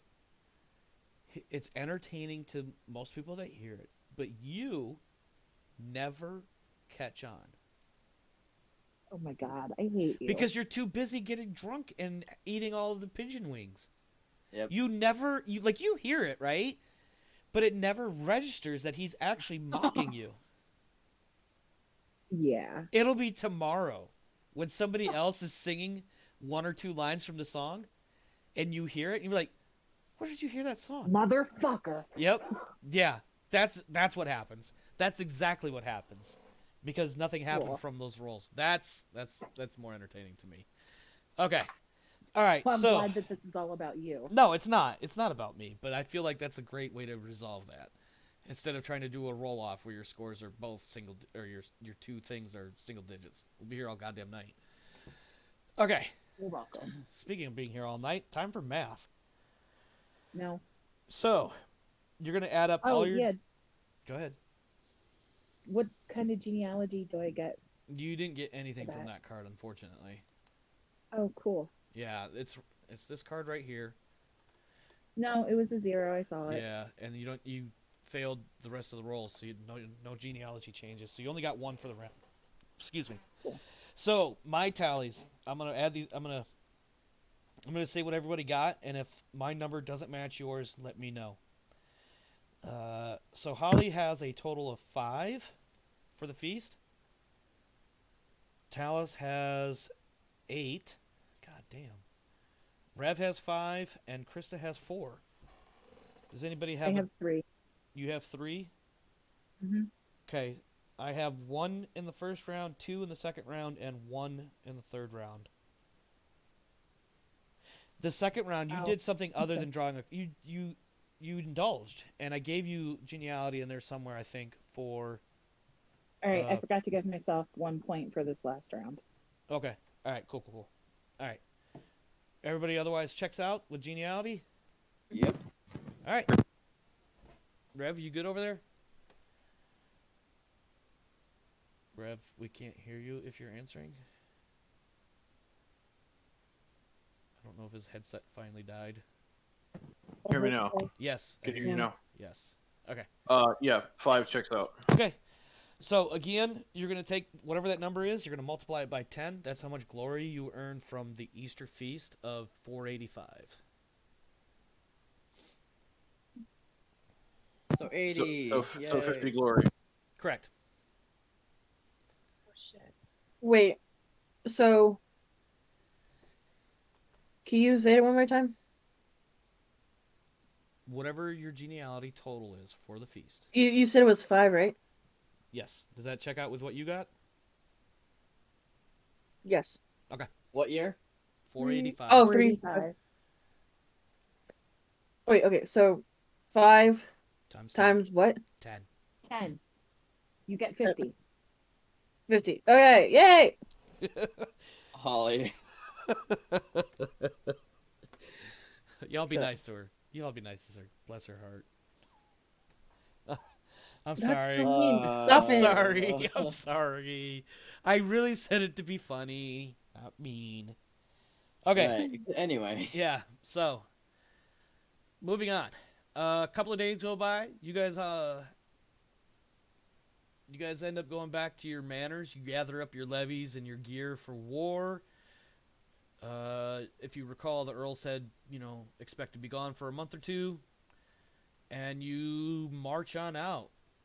So about a week or so later, any wounds you guys have, we're gonna go ahead and we're not going to change them by healing rate. We'll just assume that by the time you guys link back up in Silchester, that sufficient time has passed that any wounds you guys have are healed and you are back at full strength, full hit points. Yay, I healed. I mean, I Yay! healed my I wounds killed. before the bear fight, and I didn't get injured then. So. I Yeah, did not. I yeah. I think forgot. yep. Regardless, whatever you had or didn't have, you are back to full hit points. When you guys arrive at Castle Silchester, uh, let me ask this actually. Let me back up. Who? What are your guys' thoughts from the feast until you arrive in Silchester? What are you guys thinking or feeling? Like you guys are brand new knights. You just went through your first important feast. And not just as like a squire waiting for the knight you were serving to say, "Bring me my whatever." What are your guys' thoughts? What are we feeling? I'm gonna start with Everhart to answer that question, and then I'm gonna work my way through the rest of you. Like, what's going through your characters' minds as you guys are, first making your way back to home, and then on to Silchester, leading a bunch of house knights and your levies. Oh, God damn, that was loud in my head. Yep. Sorry. Not for nothing. I have my volume up a little bit, so Right. oof. A lo- Anyways, a lot of eager anticipation and resolve. I mean, not only am I trying to meet my passions and look good for my lord, but we're going to fight the Saxons probably if we're rallying under Uther. So um, I have a particular passion in that regard. yes, you do. Hate Saxons 26, if I'm not mistaken. Wait, we're fighting Saxons? Well, 27. nobody has specifically said you're fighting Uh, Saxons, but you are linking up with King Uther himself. So the Right. chances of going and Right. smashing some Saxon faces in are pretty damn high. Right. Yeah. Right now, well, given the direction of Silchester and the fact that right now I haven't heard of any Irish or Pictic raids, I'm making the assumption that we're going to square off against Saxon. Yeah, and that's another thing to point out too. Like I know when we did the family history, there was a handful of references to the Irish and to the Picts, but the majority it seemed like was definitely against the Saxons, and especially since Uther came over from the continent and was like, "I'm the fucking king and fuck you, Saxony." Um, Well, I mean, also, my character also has some hate against the Picts, but yeah. he's pretty sure we're going to fight Saxon. Oh yeah, absolutely. Definitely a fair assessment there. Hold on, I just lost my place in my notes because I smacked an arrow button. Come on. Nope, up more. He wants to retake Sandwich for Salisbury. No. Hey, sandwich sounds good, but no. God damn it. Okay. Who's next? Who's over here? Farvel. Same question. And keep in mind, yeah, you're going to link up with the king, but it's the king. You might actually get to see the king. You may even get to shake his hand or some shit. I am looking forward to it, and I'm hoping that I get to uh show off my prowess. I guess. Prowess. Prowess, yeah. Sorry. Nope, it's all good. I think, I think in your case especially, um, narratively, your character has been doing very well. As far as The various golden changes. boy over here. Yeah, yeah. Totally aside, when I hopped into his Discord after the last stream last week, he was like, "Hey, I'm the perfect knight," or some bullshit come out of his mouth. I was like, "Dude, shut up! It was just a bunch of dice rolls. Calm down." But yeah, like I mean, he beat everybody in the tournament, the little mini tourney. He killed the bear. He won With a the horse crit, race too. nonetheless. Yeah, Nepotism. nepotism. Yes, there we go. So yeah, so on the one hand, based on those successes, you definitely have an image or reputation to live up to. But also on top of that, you're still a young, unproven knight when compared to all the other knights in Oh yeah. the chivalry Oh of yeah. Logris. Oh yeah. So there's definitely going to be some conflicting moments there, I'm sure. Let's move on to Sir Harold. What is Sir Harold feeling or thinking right now as you're making your way across Salisbury to meet up with King Uther in Silchester? I am very excited and energetic Okay. to possibly see him. Possibly see the king? Hmm. Yeah, because Uther's a big personality. Like, it's the fucking king. You don't get to see the king every day, you know? Yeah, yeah. And then I'm proud to be an American. I'm just kidding. Proud to be a Because Kimrick. no, basically no, because my prideness Mhm. is at a 13, so Mm. I'm like really prideful of like where I am standing at right now and how far I've gotten. Yeah, yeah, and how much you have ahead too, I'm sure. That too. You Yeah. know, ready to prove your worth. And then lastly, Sir Ulrich. Same question. As you're traipsing across Logris to meet the king, how is Yeah. Sir Ulrich feeling? She's like, yeah, just shut up. I know what I'm asking. I know what I'm answering. So I'm like still kind of feeling it from the feast. Not that I'm like drunk because it's been a minute, Yeah, it's been like but several yeah, days at no, least. everybody wants to see the king and I don't. No, because conversely, he's heard about Farvel because he's the greatest and he killed the bear and he did that and he could jump on his fucking horse. But no. I'm the asshole that fell flat on my face. So I know that he's heard about me, but not for any of the good reasons. So I do not want to see the king. I just want to go there and actually not make an ass out of myself. I just want to be mediocre for once in my life. I don't want to be great. I don't want to suck. I just don't want anybody to notice me. But I'm happy I'm not dead yet because my grandfather and my dad didn't make it so far. And then my mom wonders why I can't fucking get my shit together. that is such a deep character analysis. That was awesome. That was like a whole speech. I was like, yeah, Yeah. I'm prideful and happy. Yeah, no, that was really good. You know what? I have a question, and I'm kind of being sarcastic and funny, but also like something to think about as a players at least. What happens when King Uther puts your name and face together and starts singing that song from the feast. You sons of bitches. You sons of bitches. I You know think what? that I'm would be amazing. probably gonna start like singing with him like the bear in The Witcher. Like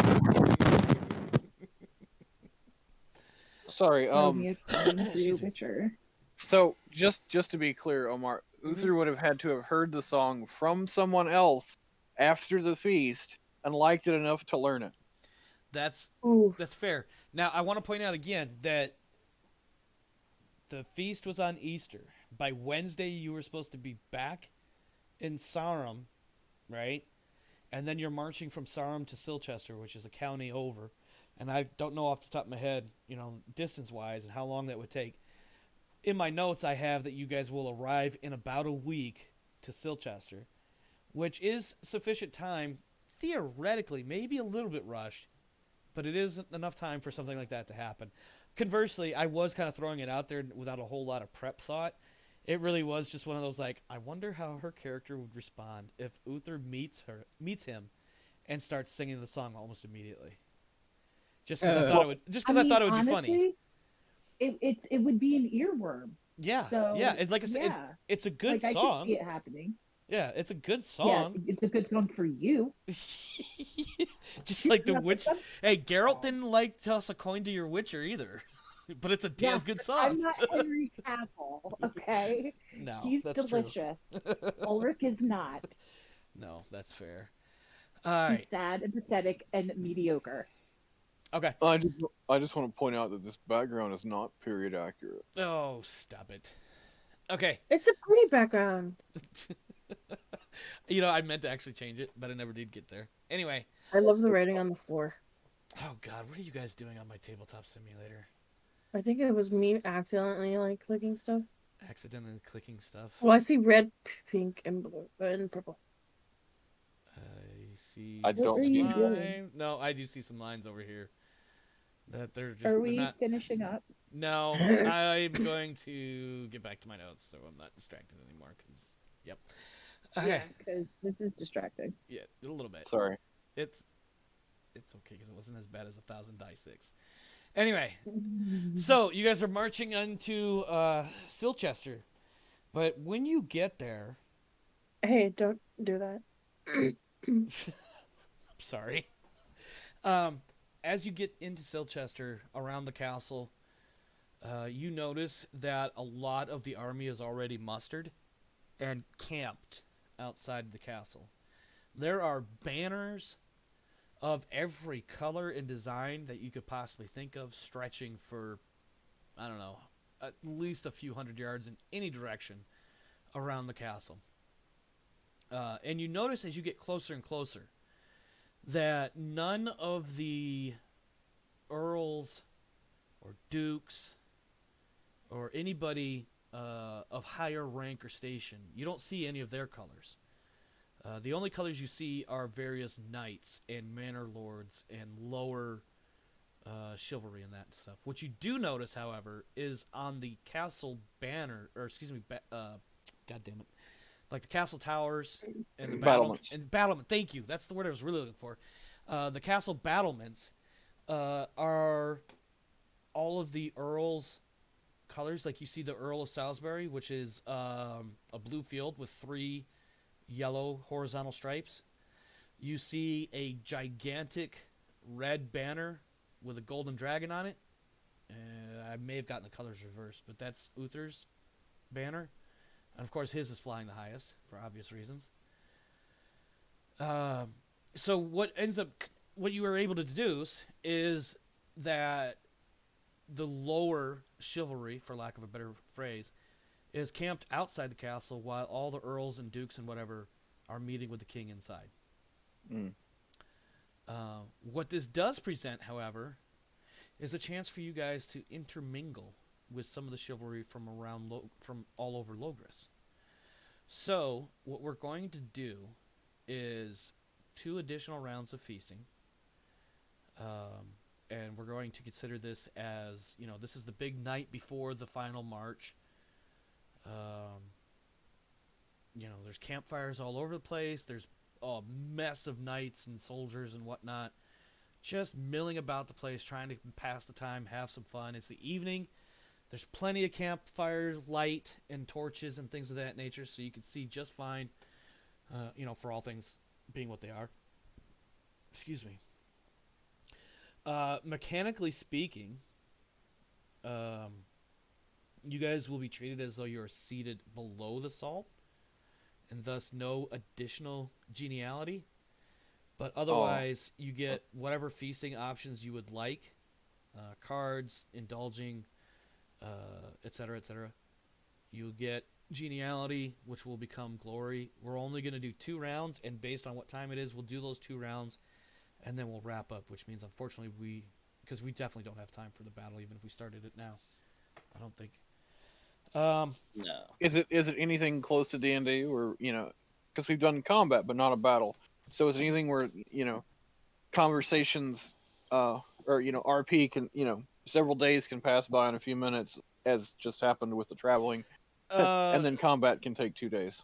I mean, to do the combat any sort of meaningful justice for what this event is supposed to be for your first year, it'd be better if we start next session with the battle. No. I was making a comparison to D&D and how RP events can pass by in the space of blink an eye, and then 30 seconds combat can take 2 hours. I got you, Holly. Ed, I'm going to answer that question. The battle is going to be it can get kind of involved depending on how deep you go with it. But yeah, 2 hours, 20 minutes. Okay, I get you. Yeah. All right, I'll be right back. I gotta use the restroom. God damn it. Sorry, I'm getting my little note thingy set up here. 1 and 2. All right, so Holly, we're basically, think about it, going on a mini camping trip. There's bottles of wine and whatnot being passed around. There's food all over the place. There are no hosts per se. I do take. Wait, oh, you're not done. Sorry. No, go ahead. Oh, since there's no host, I offer to help because I'm very generous. That's awesome. Sorry, I had my pen in my mouth. That's awesome, but I was like, what? Yeah, let's, for the sake of argument, we don't necessarily have to do like all that hardcore. Like, there's food readily available. Did you take my card away? I did, because we're in a different. I was supposed to keep it. Nope, different feast. Oh yeah. Sorry. Yeah. As far as all of that goes, it's, how do I phrase this without sounding stupid? It's all right. Yeah. It's like a buffet style. Yeah, like there's people, like when it comes to food and drink, people are offering this shit left and right wherever you look. Like, this is a big brotherhood, camaraderie type thing. So everybody is partaking, everybody is sharing, everybody is giving. It's not nearly as organized or formal as the Easter feast was. This is just literally a bunch of dudes, or whatever, a bunch of people geared for war, camping out, because tomorrow morning we've got another 8 to 10 hours of left, right, fucking left. Does that make sense? Yes. So everybody's got stories to be told, songs to sing, food to eat, things to drink, etc. Just in time. Yeah. Did I miss anything? No. Not much. Not really. We're waiting for Holly to figure out what she wants to do. Okay, so we're just starting the fest. Yes, this is kind of like a mini feast. There's no. I want to take a card. There you go. Take a card. I got it. I actually know how to. Okay. Stop yelling. What'd you get? I don't know. I don't know either. That's why I asked you. Faux pas. Okay, never mind. It's a faux pas. Okay. Instead of it say, so the context, it says instead of you notice a guest yes. You notice a guest about to take a seat above their station. I want to change that slightly to fit the context of what this is, which is basically a bunch of war dudes and people hanging out around campfires and shit. I think what you're about to notice is that one soldier is about to wander into the wrong tent. Like clearly his markings indicate that that's not his lord's tent. Mm-hmm. So you're gonna check merciful versus cruel. So you're gonna roll merciful. Oh, they're freaking even. I love that. So they're both tens. That's awesome. Yeah. Okay. Okay, so 1d20. Yep. I love this. By one, let me go. Okay. Ooh, that's not. Oh, what? That is a critical for merciful. Do I get to check it right? Yes, check merciful. Ooh. And actually, your merciful now goes to 11, and the cruel goes to 9. However, for the test, you still roll against a 10 for the cruel. Oh my How come god. how come I got a check for generosity when I did, but it didn't go up? You know what? Because You mine know said what? +1. No. Hold on. Holly, Check his don't card. change the value of that trait just yet. I'm going to verify that rule before next session. Okay. I'm because trying to understand. I'm gonna Yeah, keep yeah. it, and then when you figure it out, I'll change it back. Keep the check. Well, yeah, keep the check, but I'm talking about the values, like the Yeah. +1. I'm gonna keep it to the 11-9, and then once you find out, we'll do 10-10. Okay. Shouldn't she take the other because there's a chance she rolls two tens in a row and she gets a tie. But I'm not rolling again. Yeah, she hasn't rolled the other one yet. That's what I was asking. Yeah, Holly, just leave it at 10-10 for now. And I'm making a note to double check traits going up. And I'll let you know what I figure out. I'm gonna let everybody know. Obviously, What should be another critical? that would What be would I funny do? actually, because that would actually just eventually make it back to Like- 10-10. Like I was like, All right. okay, please. No. Oh, a fumble. Okay, let me look at your card. I think I let him like make a fool of himself. I feel so bad, right? No. So you Wait. critical on mercy, but you fumbled cruel. So I think what that means is you cannot let him at all. Like it hurts you almost physically to let him make a fool of himself, and you stop him. Okay.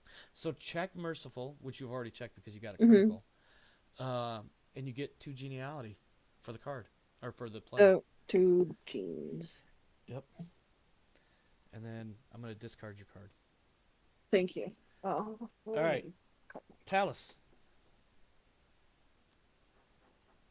Or excuse me. I choose. I'm sorry. What you gonna say something? No, what are you doing? What do you want to do? Gossip. An excellent choice. What would you like to find out? I mean, it's sort of away from what we were trying to do, and it goes back to earlier. But I want to find out why Bridget Harwell decided to join our Earl's court. And this isn't a bad place to do that because one, not That's only are what you I was thinking, in yeah. Silchester, but there are Silchester knights all around you. Uh-huh. So roll intrigue. You have a score of 8.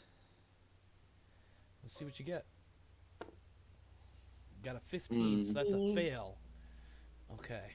Yeah, no, that doesn't work out for you at all. Alright. Period. No geniality for you. Damn. Rev, or excuse me, Sir Everhart. What do you got?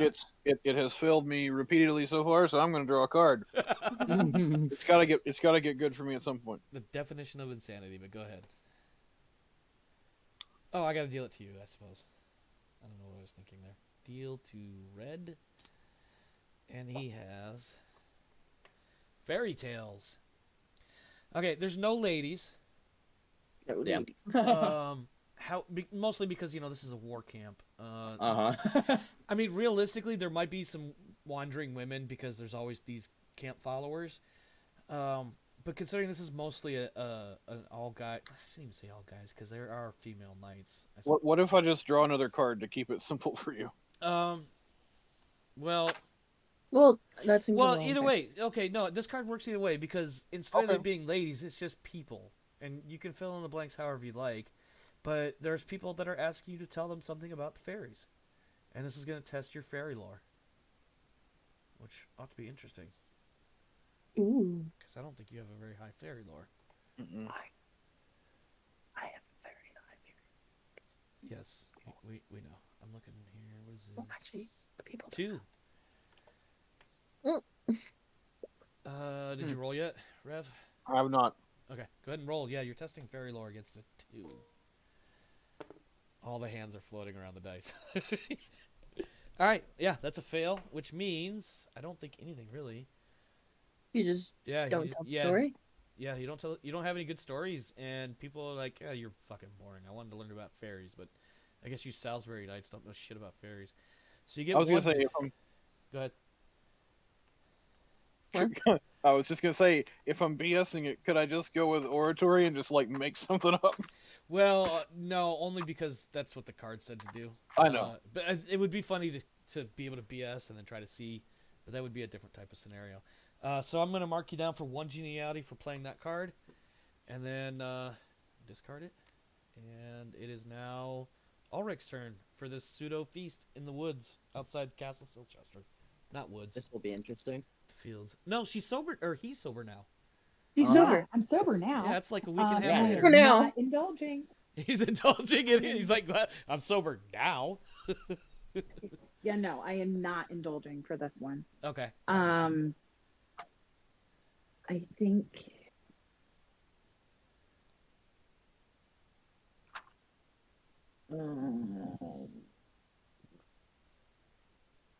I guess I'll just draw a card. I don't really Okay. want to do that though. Yeah, I wanted to be Final- more creative, but we're limited apparently by the feasting rule system.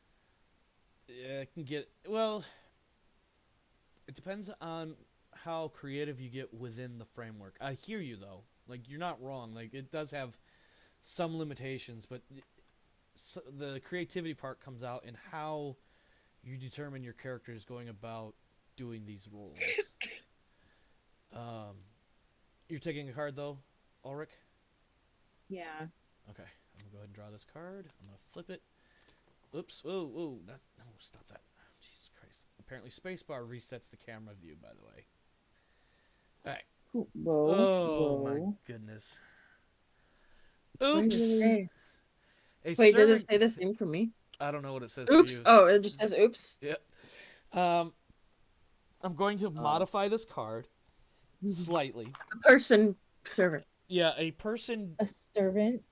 So a serving Girl. girl drops a platter of food all over you. I think what really happens is, given the context of this gathering, is somebody goes to grab a handful of like I don't know pigeon wings Plate or full of something. food. Yeah, like grabs a handful of food off of the spit over the fire, and trips and just falls into you. And Right, but they're carrying that big bowl of Mhm. that porridge bullshit. oh, And they're fucking ass over yeah. teacups. Yeah, And it just goes all over me. So this is yeah. fucking amazing. Not only is the Easter feast do I make a goddamn ass out of myself because I am drunk and I am telling everybody that's there that I'm drunk. Now I don't even get a chance to get drunk before everybody sees me again. Yes. But I didn't even do anything this time. So Hey, yes, maybe this Luther knows that fucking song and he is singing it. Like, All right. God damn you people. Okay. Maybe this time they'll get so drunk they don't remember. Well, you know. All right. So what I need you to do is roll against your dexterity. Why does it even matter? I don't because that's Wait, actually- what's the Dexterity? dexterity? Yeah, you're gonna roll against your dexterity. 11. Oh. Oh, see, I thought I was like, where did you fail your dexterity roll? I was looking around.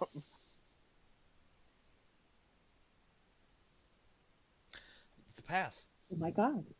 Mhm. passed it. That is a pass. I don't know what that's like. So what So that what's means that? is you get 1 geniality, and you avoid the mess. You manage to.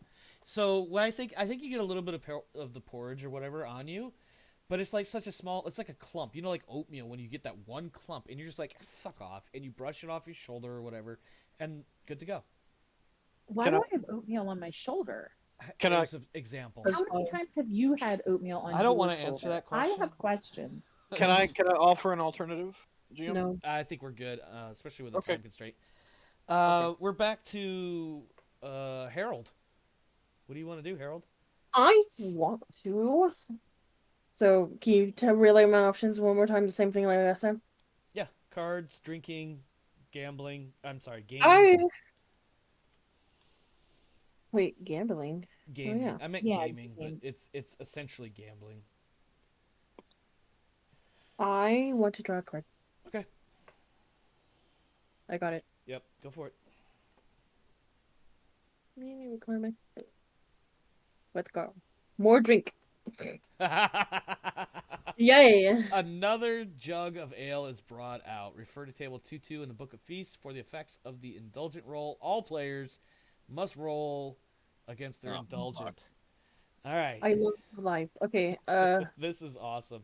It's a shame that this is the final round of this can little I go mini first feast. since it's my card? Absolutely. I have 2-2 pulled up, so shit.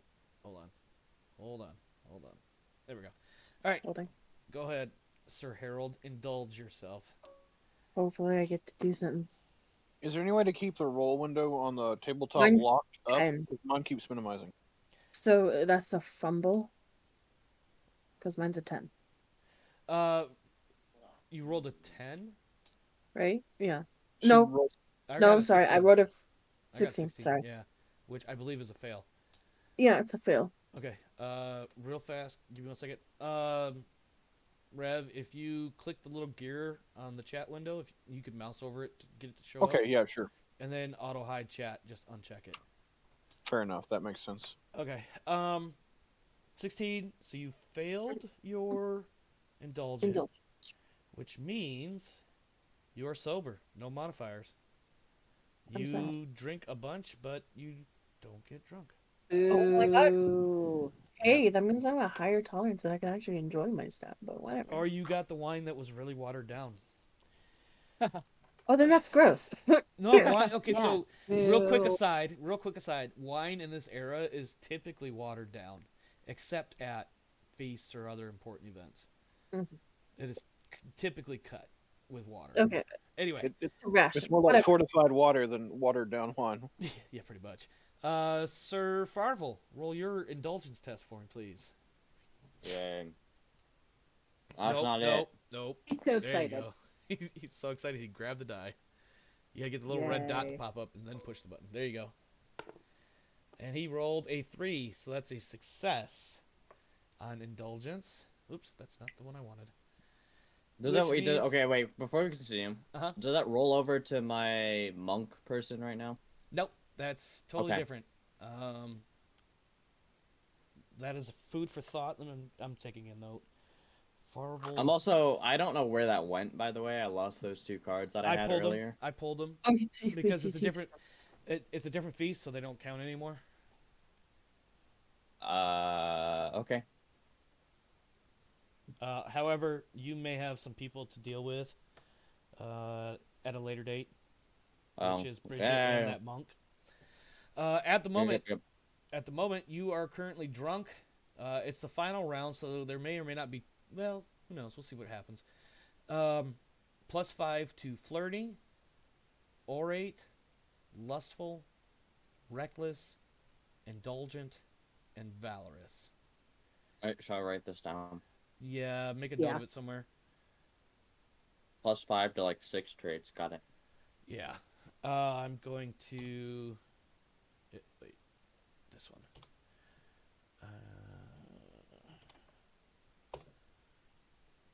So the card in play right now is more drink. Correct. Okay. So I just put a quick screenshot into the dice rolling channel so you can see which 6 attributes are... Well, you can see the whole table. Table 2.2. Flirting, orate, lustful, reckless, indulgent, and valorous. Yep. Sir Everhart, your indulgence, please. A 6. That sounds like success. Very much so. You get those. So we're 6. both drunk. Yay! You are drunk, Sir Ulrich. I need your indulgence, please. Come on, Ulrich, get drunk with us. That's exactly what happens. Listen, we got a whole jug of this stuff. Come on, sit with us, drink with us. It's like 20 nights around a fire. What is it? 1D what? 1d20.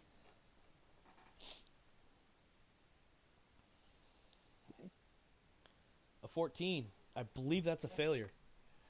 It is a failure. I'm fucking sober. You're sober. No, You're sober with come Harold. on. Oh, wait. Don't I get to re-roll? Why? Oh, you do. You do have reroll tokens. Oh my god, wait. I have reroll tokens? Yes, and just I wanna because cry. it's funny, I'm gonna let you do it this one time, even though it's past your turn. So I both of don't you even go know ahead. if I want to do Both it. of you go ahead and reroll. Oh, I don't want to reroll. All right. Oh, I'm you fine. don't? No, but I just didn't know I had reroll tokens. Oh, Rev just I rerolled. don't know. Fat lot of good that did me. You're still drunk. No, I don't want to re-roll because Okay. nope. I've been waiting for my moment to not be an asshole, and here we are. So Rev, looks everybody like we're was still in drunk. it together. Everybody that was drunk earlier is still drunk. Everybody that was not drunk earlier is still drunk now. Okay, got it. All right. So that was Harold's turn, and there Okay. is no geniality on that. So none for you there, and it is now Sir Farvel's turn for the final round of the mini feast. Um, And you're drunk. This is fuck great. it. I'll flirt before I go to die. Okay. Attempt to not die. Oh my god. Let me Here ask we you. go, Okay, you before like you do Fred? this, let me ask you this: what happened between you and Bridget at the end of the feast? The feast, the Easter feast, Mm, because the way we I left it. passed- Go ahead. Okay, sorry, go ahead. Yeah. Well, at the end of the Easter feast, you guys were in a position where you and Bridget could progress further if you elected to. And by further, I mean towards any sort of relation, whether it be a friendship or a romantic friendship. Fuck it. Fine, gossip. Sorry. All right, what do you He's want to not know? ready. He's not ready. He's Same, not ready. same thing as last time. Refresh my memory. Wanting to know why Bridget needs to went know. to. Our court instead of Okay. the current court we're at or whatever. And you asked that question last round, correct? Yes. So now I'm doing it, but drunk. It's gonna make it even so harder. that means I would say, does it mean a everybody's gonna know -5? he's asking. Yeah, it's gonna be an intrigue -5. Are you sure you want to do that? In the loudest whisper known to man. That's exactly how that would go down. If you want to do that, go for it. Remember the -5. Do it.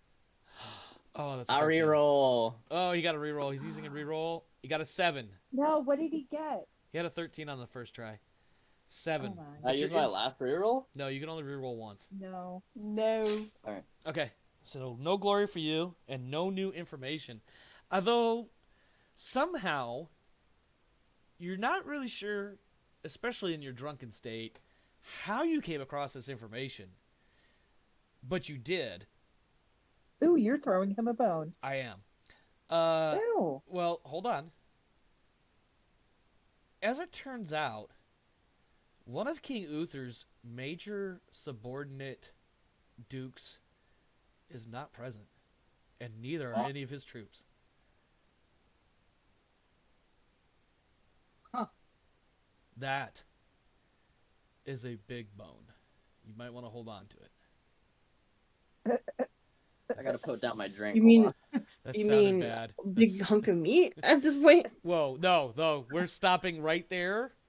This is a big note. Yeah. So as you Because he's your do, son. as you do, it is noticed and it is pointed out specifically to Farvel at this point. Hey man, look around. Do you see any of Duke Gorwa? Any of his people? No, I don't either. The Duke Gorwa. I'm not going to be able to pronounce this dude's name. It's a fucking French name, and it's an L in the middle of a fucking... Yeah, how do you spell that? I'm getting there. Hold on. There it is. Gorwa. Did you put it? Where'd you put it? I'm putting it in dice. Okay. Where's my phone? Him and his peoples are not present. So despite you trying to find out other information, this is what you bump into. Is somebody talking about how there are no Cornish people here. Right. Alright? Sir Everhart, final round. Okay, that was weird. So, okay, hold on. Sorry, I went to paste it, and my paste function just had a critical fail. Yeah, I shouldn't laugh, but that's kind of funny. My bad. Somehow it pasted half of what you typed in your Twitch address. That's funny, but I'm too easily amused at times. What are you doing for the mini feast, the feast in the woods? I'll figure it out later. On my notes. Anyway, um, well, since it's continued to be a great source of success, I'm going to draw a card. Now, a question Yeah. above table. Mm-hmm. The character that Everhart is going to be interested in as a romantic courtship interest is not the kind of person that's going to be hanging around in military camps. So while my flirt is higher, I still feel like there's nobody that he would be interested in this general vicinity. Sure. Let me deal you a So, card so here. I'll draw a card. I got you. There you go. I don't feel like there's going to be any upstanding, virtuous Christian women hanging around at this Okay. military camp. Yeah. Uh-oh. However, so we have a host card, but for the sake of the Don't narrative, really have it's a not host, really a yeah. host, but there's definitely a call for everyone to sing. So everybody is.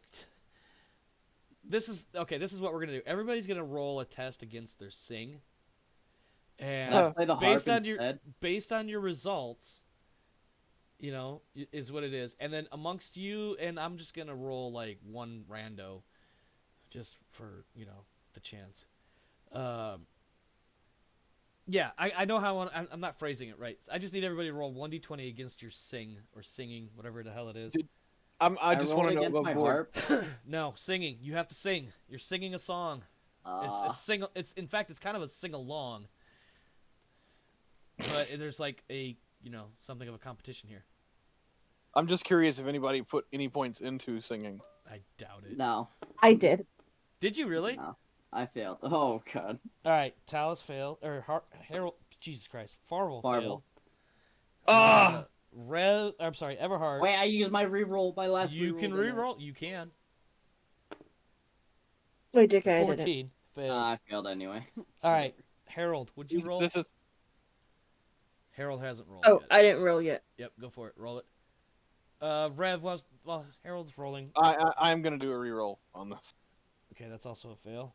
I am also gonna re-roll. And that's Go a ahead and fail. take your reroll, and then I'll take And mine. that's a fail. Go Oh, ahead. you could go, because you could go. Okay. All right. That's all Damn. still a fail. And Harold? Our rolls are only getting worse.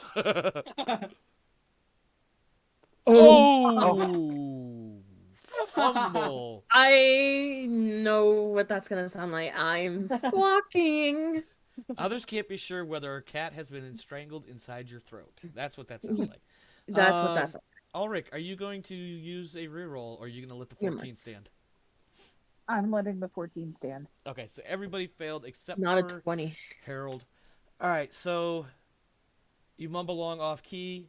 Harold loses all the geniality, which was 2, so you get 0. You are going to end up with 0 geniality here. Oh, that's so sad. Oh. No. Yeah. No. Ulrich, it is your. Oh, how many? Was there any? What you call it on that? No. Okay. All right. Oh, it was 0. Yeah, it was 0. Ulrich, final What? turn for the round or for the feast. Oh, The mini feast, the feast in the woods. right. The lead up to dying. Yes. I guess I want to gossip. Okay. Ooh. Are you Ooh. drunk? You're I not drunk, want are to you? know why No. Okay. Go ahead. Duke of What's His Nuts is not here. Why Duke Gorwal? Jesus Christ. Yet, What's His Nuts? I wanna know why he's not I've here. managed to get his name out of my mouth twice. One of those Gorlois?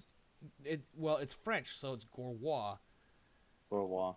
Yeah. Anyway, you're gonna roll intrigue, and to find out why he's not here. Intrigue. My intrigue is I can't freaking 11. Okay. You have an 11? Yeah. Yes. That's better than I thought it would be. Go ahead. Maybe you can figure something out. Oh yay. Did you roll in the And wrong you still channel? have a reroll, I'm pretty sure. Did you roll in the wrong channel? No, I'm There still it in is. dice rolling. You got a channel. success. Oh. Ooh, You got an What? 8. You rolled I an 8. did. Yeah. I did. Oh shit! I actually won. Wow. Yeah. Hold on. I don't want you to take this the wrong way. I can't no, give you. no. Hear me out. Hear me out before you no me. Because listen, No, Omar. no, listen. I'm not fucking with you. Omar. I'm not fucking with you. Omar, Uh-huh. tell me. I literally I don't want have to an know why answer. he's not here. I don't know why he's not there. Do you? Let me explain. Hold on. Bear with me. Listen. I'm telling you, GM to player. Okay, GM to player. I'm telling you, player and GM, get your shit together. Okay, fair. Maybe I deserve that. Because at this point in time, I have not seen in any of my reviews of any of this material a reason for why Duke Lorrois does not show up until later. The only answer I can give you an answer for the sake of the narrative, and let's just say for that sake, Duke Lorrois has a thing against Uther. We don't know why. Most people don't. We can go with that, but I can tell you as the GM and looking at the source material, I don't have one, and maybe that wasn't the best answer to give you. So here's what I will do: the best answer that you're able to suss out over the course of this round or turn or whatever is that there seems to be there might have been a rivalry of some sort between Uther and Gorwa. Right, because he banged his wife. Got it. No, you're thinking of Silchester and Salisbury. No. Wait, what? The Uther Earl. likes to Okay, bang so people for too. clarity's sake, the Earl of Silchester and the Earl of Spoilers. Salisbury had their rivalry was over Lady Ellen. The Oh. Damn, Salisbury's so a bunch wife. of men went to war for their No, lord's romance. they didn't. Got it. They didn't fight a war. They had a rivalry. Okay. Because they both wanted to marry Lady Ellen, and she ended up at some point, however, with Earl Roderick. The Earl of Silchester is salty about it. Now, we have King Uther and Duke Lorrois, for whatever reason, having their tiff, but nobody seems to know what the answer is. In fact, you've heard 3 different answers, all the way from they once had a infatuation with the same woman to something about a lady in the lake saying only the Pendragon can be king. But Interesting. nobody knows exactly why. And nobody knows why. Now you're bringing the Lady of the Lake into it. Right. And nobody knows why Glorwa is not here. They assume it's because of this rivalry that they don't really know anything about. It may not even be a rivalry. Something, women and swords and governments. That checks out. This was so anticlimactic. I won. An I know. intrigue I know. roll. As soon as you And went past that. I finally got some good gossip. And after all these feasts and everything else, and getting porridge on me, and I finally got a chance to get some fucking like dirt on the ground. This 411 that no, of course, and nobody knows why. I decide I want to drink now. Could her role tell her whether or not the nobles are concerned at Yes. Gorwa's? Yes, there is definite. appearance? Yeah, no, there is definitely, like, it is noticed, definitely among the soldiery, that the So here's a missing... question. Hold on, bear with me. Amongst the troops, there is a concern. Because Duke Orwa is one of the bigger, less than kings. It's probably the worst way I could explain it. He's one of the biggest armies in the like, King for the Uther's people rule. subservient to King Uther, he's one of the big dogs. And Got his lack of a presence here is a big fucking thing. There's a big message in there, and it sounds something very much like "fuck you, Uther, I'm not coming." And that message is definitely rippling through the troops. Now, as far as the nobility goes, there's rumors and whispers and things overheard that Uther is not happy. And it's about the best you can get. But then again, it's Uther. Rumor is he's never truly happy. Curmudgeony old bastard. Gee, I wonder who that sounds like. Not me.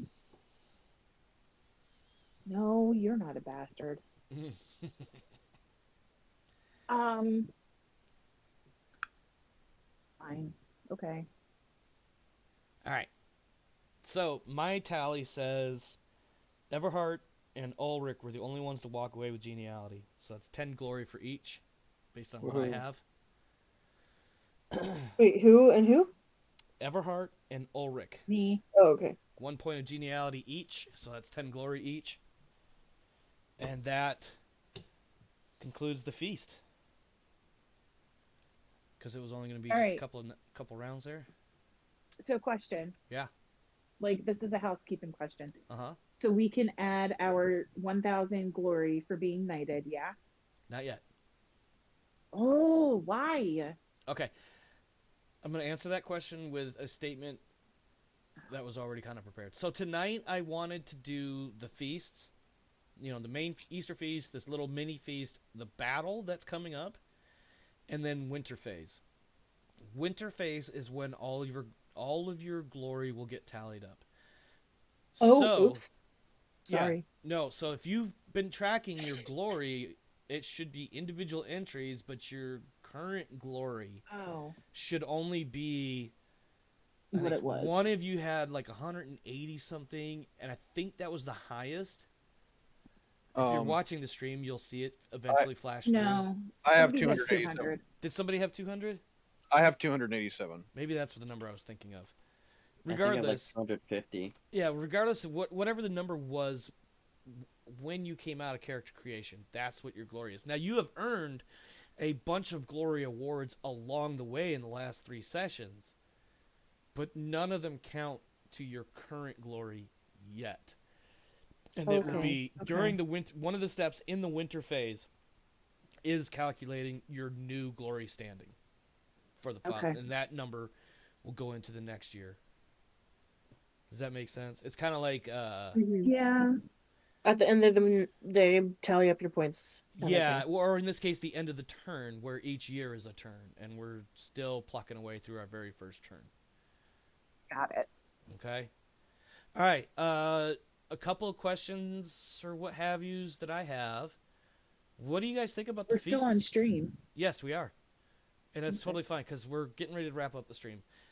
We are a few minutes over, but I do have a question or two. One, what do you guys think of the feast as a semi-mini game or system within the game?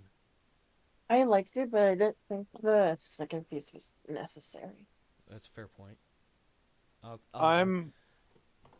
I like it in general as an RP element, but like some of what you would be able to do at a feast is limited or isolated by the fact that you have to draw a card to be able to do it. For example, friendly duels and things like that were very common in sort of that atmosphere. But the only way that you can actually get a chance to challenge someone with a sword is through if you happen to draw the right card. And that card does exist. Right, for but the I'm just record. saying that like instead of because you can like at a feast there were people who had the intent of like gaining Yes. something for themselves by having a duel or No, let's yeah. say one thing that I wanted to do is because of one of my skills is my character is where I give him more freedom. My character wanted to get to like give some type of toast, almost like a short speech, thanking everyone,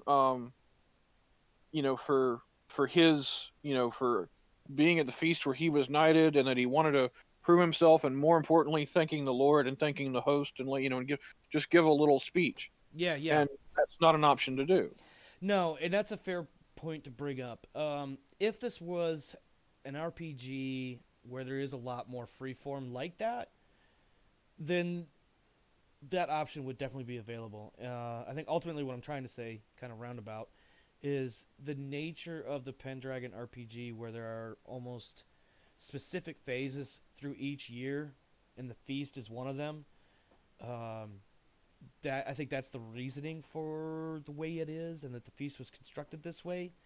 Um, that's really the best answer I can give as to that. However, you're right. Like there are some limitations that you may not otherwise encounter with other RPG systems. I personally really enjoy the feast the way it is, Yeah. but you do have to get really creative. I For guess my instance, term would be it's too. My complaint is it's too restrictive. correct. I could see that. I think the way to work around that, at least with the example you gave, the speech that you wanted to give, you could work that into gossip or even flirt possibly. But again, you have to get really creative with what you're trying to accomplish and how you But describe it from a role here, playing sense. here again, in a role playing sense, it would fall that my original idea would fall under orate, but as you just described it, it would fall under two very different skills that don't Yes, make any sense. yes, exactly. And for if you were trying to do a gossip, I want to give a speech, and here's what I want to talk about. At the end of the day, it's not orate; it's intrigue. So I can see where that would be a little difficult to reconcile. Uh, Anybody else? What do we think? Farvel. God damn it. But the session, About the feast in general. I enjoyed it. Okay. That's about all I got. Like so far, yeah. Okay. I got And interesting dice rolls today, but nothing like major happened. I guess. you know, Or I guess no, there was a few major, but like just interesting things happened. I there guess. were, and it kind of actually makes me think of something that Holly and I were very briefly talking about the other night. Holly, if you remember, you had expressed a little bit about um, stressing about the dice rolls, Yeah. and this is a good example of what I was trying to say was even a fail roll can still present a good story. Yes. You don't necessarily need to win every roll in order to have the good story, and this is a prime example of that. Anyway, last one is Ulrich. Krista, any thoughts on the feasting? Um, I think I would have liked a bit more leeway to kind of role play amongst ourselves, Okay. like with the four of us, like in our characters. Um, but other than that, like that's just a time constraint issue, I think. Um, I just took a note because you're the second person that has brought up something of a variation on the theme, which is the ability to have a little more free form during the feast. And so since there's two people that brought it up, it's something I'm gonna have to look at. I'll see what I can come up with as far as a workaround or something, because we don't have to do the feast this way. We could do a feast every year where there is this free form role play, and I give everybody 1, 2, 3 chances through the course of the feast to do something and allow for that free form role play.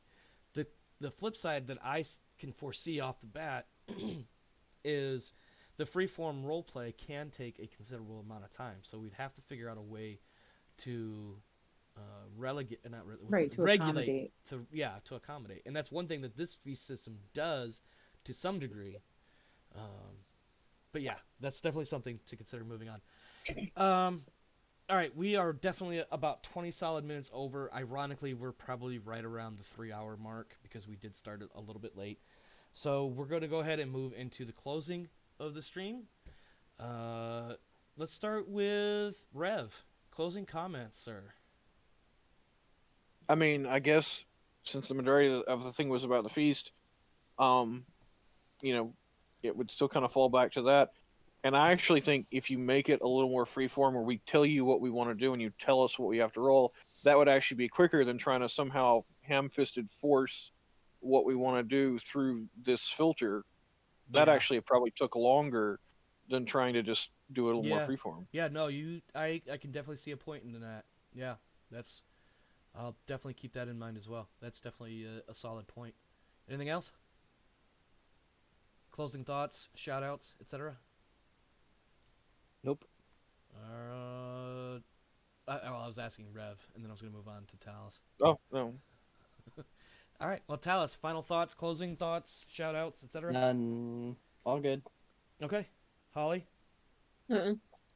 closing thoughts, shout outs, whatever. Nothing. Okay. And lastly, Krista, anything? No, I'm good. All right, good. All right, well, to my friends and my viewers and everybody else in between, thanks for coming along, and hope everybody enjoyed the show. I definitely had a lot of fun. Definitely a lot of laughs.